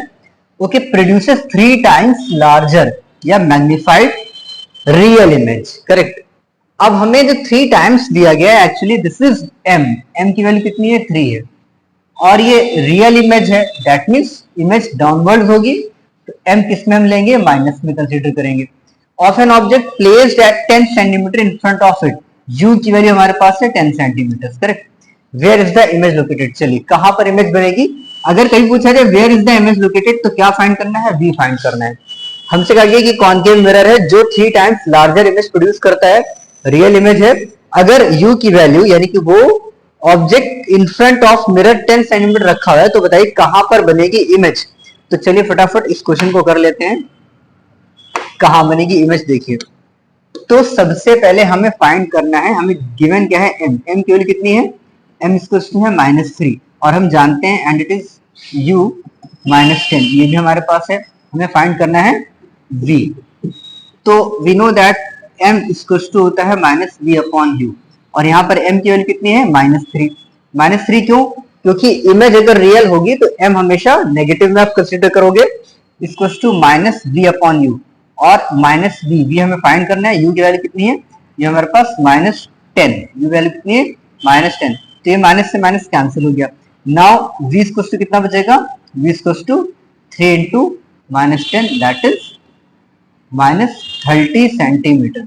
इसका मतलब जो इमेज फॉर्म होगी वो 30 सेंटीमीटर पर फॉर्म होगी, and in front of mirror form होगी, और इमेज कैसी होगी? रियल होगी। ओके, इमेज कैसी होगी? रियल होगी। तो क्वेश्चन पूछा गया तो वेयर इज इमेज फॉर्म, तो at 30 centimetre from the mirror. Next question कहा गया है अब कॉन्वेक्स, अच्छा ये कॉन्वेक्स लेंस का, भी मैंने लेंस आपको पढ़ाया ही नहीं है तो हम लेंस क्वेश्चंस नहीं करवाएंगे, जब लेंस पढ़ा देंगे तब हमसे क्वेश्चंस करवाएंगे। ये क्या हो गया भाई? अगला पार्ट कहाँ गया? ठीक है, नेक्स्ट क्वेश्चन है we wish to obtain an erect image. दिख रहा है आपको? एक बार चेक कर लें। ठीक है, क्वेश्चन दिख रहा है आपको, लिखा है we wish to obtain an erect image. देखिए, न्यूमेरिकल आप तभी सॉल्व कर पाएंगे जब आप न्यूमेरिकल की मीनिंग समझ पाते हो, और जैसे मैंने केमिस्ट्री में बताया था कि कीवर्ड्स बहुत इंपॉर्टेंट होते हैं साइंस में, हर जगह कहीं ना कहीं कीवर्ड्स आप ढूंढते रहिए, उससे क्वेश्चन इजी हो जाते हैं। तो इरेक्ट इमेज की बात की जा रही है, अगर इरेक्ट इमेज होगी तो ऑब्वियस बात है ये वर्चुअल होगी। अब इसमें आप साइन समझ चुके होंगे, कॉनकेव मिरर के थ्रू इमेज बननी है, फोकल लेंथ हमें बताया गई है 15 सेंटीमीटर। करेक्ट। तो चलिए इसमें जो वैल्यूज है वैल्यू नोट कर लेते हैं। एफ हमारे पास कितना है? 15 सेंटीमीटर। कौन सा मिरर है? कॉनकेव मिरर है, तो माइनस में लेंगे एफ। कहा गया what should be the range of distance, हमसे कहा गया रेंज क्या है? डिस्टेंस की रेंज। किसकी रेंज? डिस्टेंस की रेंज पूछी गई है of the object from the mirror, and what is the nature of image. तो क्लियरली हमसे कहा गया है कि एक ऑब्जेक्ट, करेक्ट, उससे इमेज बन रही है इरेक्ट। देखिए डायग्राम के थ्रू इसको समझिए, एक ऑब्जेक्ट की इमेज बन रही है इरेक्ट। अगर इरेक्ट इमेज बनेगी तो वो कैसी होगी? वो वर्चुअल होगी। और दूसरी चीज, हमें फोकल लेंथ बताई गई है कितनी? 15 सेंटीमीटर। बस ये हमें चीज को कंसिडर करना है कि एफ की वैल्यू कितनी है? 15 सेंटीमीटर, इमेज बन रही है इरेक्ट। अब आपसे क्वेश्चन का आगे कि बताइए ऑब्जेक्ट की डिस्टेंस की रेंज क्या है। मतलब डायरेक्ट क्वेश्चन ये बन रहा है कि ऑब्जेक्ट कहां पर होना चाहिए। तो अगर आपका ये पोल है और ये एफ है, तो ऑब्वियस सी बात है कि ऑब्जेक्ट कहीं ना कहीं एफ और पी के बीच में होना चाहिए, और अगर एफ और पी के बीच में होना चाहिए तो जो रेंज होगी वो इसको हम 0 मानेंगे, ओरिजिन 0 मानेंगे, और ये 15 है, यानी कि रेंज क्या होगी? Between 0 to 15 centimetre. 15 सेंटीमीटर हो नहीं सकती है, अगर 15 सेंटीमीटर होगी तो इमेज बनेगी नहीं। इमेज बन रही है बट इरेक्ट बन रही है, तो 15 सेंटीमीटर से कहीं आगे ऑब्जेक्ट रखा हुआ है, इसका मतलब 15 सेंटीमीटर से लेकर के 0 सेंटीमीटर के बीच में कोई डिस्टेंस है जहां इमेज बनेगी। तो ये रेंज तो मैंने आपको बता दी। आगे कहा गया कि is the image larger, exactly larger होगी, इरेक्ट इमेज हमेशा लार्जर होगी।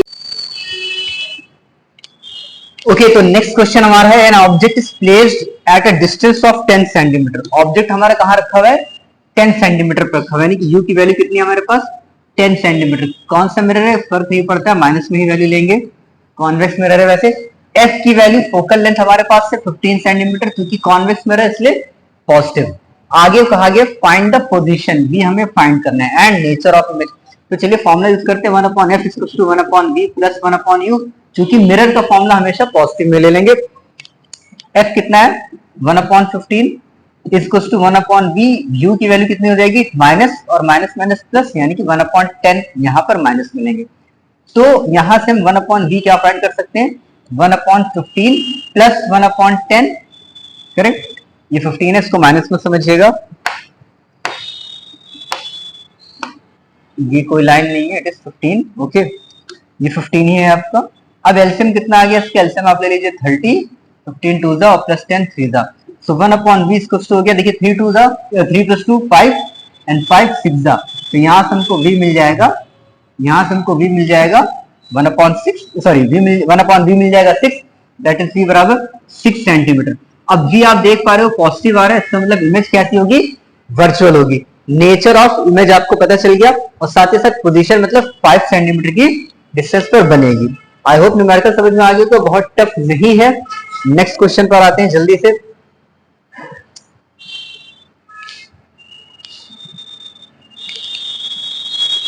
इसमें कहा गया है कि the magnification produced by a plane mirror is +1। अगर किसी प्लेन मिरर का मैग्निफिकेशन +1 है तो व्हाट डज इट मीन, इसका सिंपल सा मतलब है कि m की वैल्यू अगर 1 है, यानी कि v और u की वैल्यूज आपस में क्या हो जाएंगी, इक्वल हो जाएंगी। v और u की वैल्यूज आपस में क्या हो जाएंगी, इक्वल। और चूंकि प्लेन मिरर लिखा हुआ है तो इसका आप सीधा सा मतलब आप जान ही सकते हो कि प्लेन मिरर में हमेशा ऑब्जेक्ट की डिस्टेंस और इमेज की डिस्टेंस सेम होती है। अगर ऑब्जेक्ट यहाँ पर 5 सेंटीमीटर पर रखा हुआ है तो इमेज भी 5 सेंटीमीटर डिस्टेंस पर ही जाके बनेगी। दूसरी चीज, इसमें m अगर 1 है, जिससे v और u आपस में इक्वल हुआ, तो वहीं पर I/O की वैल्यू भी m के बराबर हो जाएगी। मतलब I/O = v1 हो जाएगा, मतलब I = O, यानी कि ऑब्जेक्ट की हाइट और इमेज की हाइट भी इक्वल हो जाएगी। बस यही इसमें पूछा गया। नेक्स्ट क्वेश्चन पर आते हैं जल्दी से। ये वहां कहां पहुंच गया भाई, आई होप दिख रहा होगा आपको क्वेश्चन, देखिए मेरे दिख रहा है वहां से, ओके। क्वेश्चन विजिबल है दिखाई दे रहा है। क्वेश्चन में क्या कहा गया, क्वेश्चन में कहा गया कि an object 5 centimetre in length, या दैट इज ओ, हमें बताया गया कितना, 5 centimetre. What the value of O, O है 5 centimetre, correct. Is place at a distance of 20 centimetre, U कितना है हमारे पास, -20 सेंटीमीटर। कॉन्वेक्स मिरर की बात हो रही है, रेडियस ऑफ कर्वेचर हमारे पास दी गई, कॉन्वेक्स मिरर की रेडियस ऑफ कर्वेचर है, दैट मींस आर हमारे पास है 30 सेंटीमीटर। तो यहां से हम एफ निकाल सकते हैं 15 centimetre. Why, because F equal to होता है r/2। तो r की वैल्यू को हाफ कर दिया तो मुझे एफ मिल गया। आगे हमसे कहा गया है फाइंड द पोजीशन, भी हमें करना है फाइंड, इमेज की पोजीशन फाइंड करनी है और नेचर और साइज भी बताना है। तो चलिए 1/f = 1/v + 1/u formula use किया जाए। 1/f f कितना है हमारे पास, 1/15, 1/v और u कितना है हमारे पास 20, तो ये -20 बन जाएगा, क्योंकि हमें u माइनस में लेना होता है। यहां से आप निकालोगे 1/v, तो 1/v निकलने के लिए 1/15, u 15 की तरफ जाएगा, यानी कि 1/20 15 की तरफ जाएगा, तो साइन चेंज हो जाएगा। इसका एलसीएम ले लेंगे, इसका 60, 15 4 जा +20 3 जा, तो 1/v इसको हो जाएगा। अब देखो 4 और +3 7, 7/60 आपकी 1/v आ रही है, दैट इज v आ जाएगा आपका 60/7। इसको आप सॉल्व करोगे तो 7 8 जा 56 एंड 4, करेक्ट। ऑलमोस्ट ये वैल्यू किसके बराबर आएगी, 8.6 के बराबर आपकी वैल्यू आ जाएगी सेंटीमीटर्स में। आप इसे कैलकुलेट करके देख लेना। v आपका 8.6 है। अब इसमें नेक्स्ट पार्ट क्या कहा गया है, नेक्स्ट एक और पार्ट कहा गया है। इसमें एक पार्ट इसमें हमसे कहा गया है कि what is the size of image. तो साइज ऑफ इमेज के लिए आप क्या यूज करते हो, फॉर्मूला m वाला फॉर्मूला यूज करेंगे कि I/O =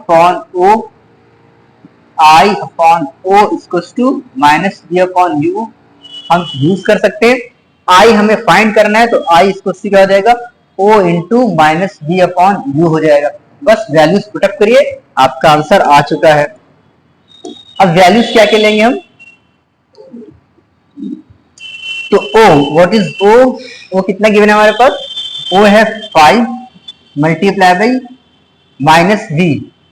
वी की वैल्यू कितनी है हमारे पास? -8.6 अपॉन यू। यू कितना है हमारे पास? -5। वी हमारे पास 8.6 हो गया, -8.6 हो गया। और ओ कितना है हमारे पास? ओ है हमारे पास 5 सेंटीमीटर एंड यू है सॉरी 20 सेंटीमीटर। यू कितना है? यू है हमारे पास 20 सेंटीमीटर। यू है 20 सेंटीमीटर। तो 5 4 हो गया एंड 2 से कैंसिल कराएंगे 4.3। सो ऑलमोस्ट इसको आप डिवाइड करा के देख लेना। एक मिनट, कुछ मिस्टेक हो रही क्या यहाँ पर? एक मिनट। बी हमारा कितना आ गया? ये आ गया 8.6 सेंटीमीटर ऑलमोस्ट। अब आई अपॉन ओ बराबर होता है माइनस बी अपॉन यू। तो हम आई निकालने जा रहे हैं तो हम लिख सकते हैं O into minus B upon U. Okay, any problem नहीं। ओ की वैल्यू कितनी है? वो हमारे पास है 5 सेंटीमीटर। बी हमारे पास कितना है? 8.6 सेंटीमीटर। करेक्ट। और हमारे पास डिस्टेंस यू कितना है? -20 सेंटीमीटर। ठीक है, तो ये हम कैंसिल करा लेंगे, 4 हो जाएगा। हाँ ठीक है, 8.6 अपॉन 4 आ जाएगा, यानी कि आपका 4.3। और इसको आप और हाफ कर लोगे तो almost 2 to the 4 2 7 almost 2.7 centimetre, sorry 2 6 12 2.6 centimetre आ जाएगा लगभग, ऑलमोस्ट। ठीक है, अप्रॉक्स। इसको आप देख लेना। नेक्स्ट क्वेश्चन, कहा गया an object of size 7 centimetre. एक ऑब्जेक्ट का साइज कितना है? 7 सेंटीमीटर है। ओ की वैल्यू हमारे पास ओ की वैल्यू कितनी है हमारे पास? What is O? O equals to 7 centimetre is placed at 27 centimetre in front of a concave mirror. U हमारे पास है -27 सेंटीमीटर। फोकल लेंथ हमारे पास -18 centimetre. At what distance from the mirror? V पूछा गया हमसे। क्या पूछा गया? What is V? Distance should it place so that a sharp focused image can be formed. Find the size and the nature of object, nature of image 2.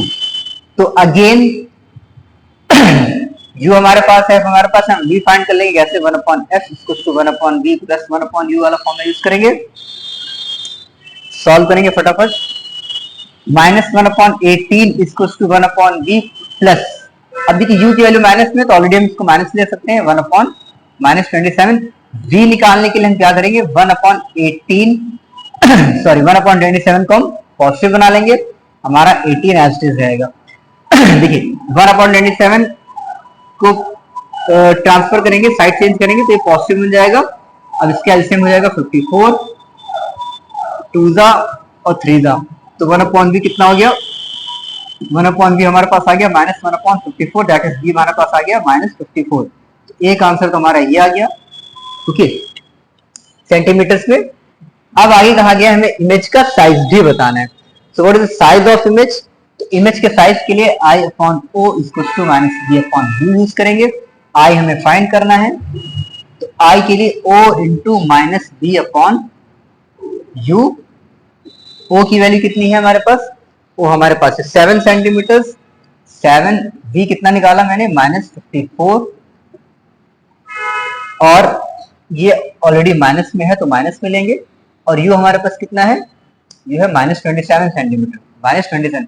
तो ये minus से minus cancel हो जाएगा, 27 टू द, और i हमारे पास आ जाएगा -7 to the 14 centimetre.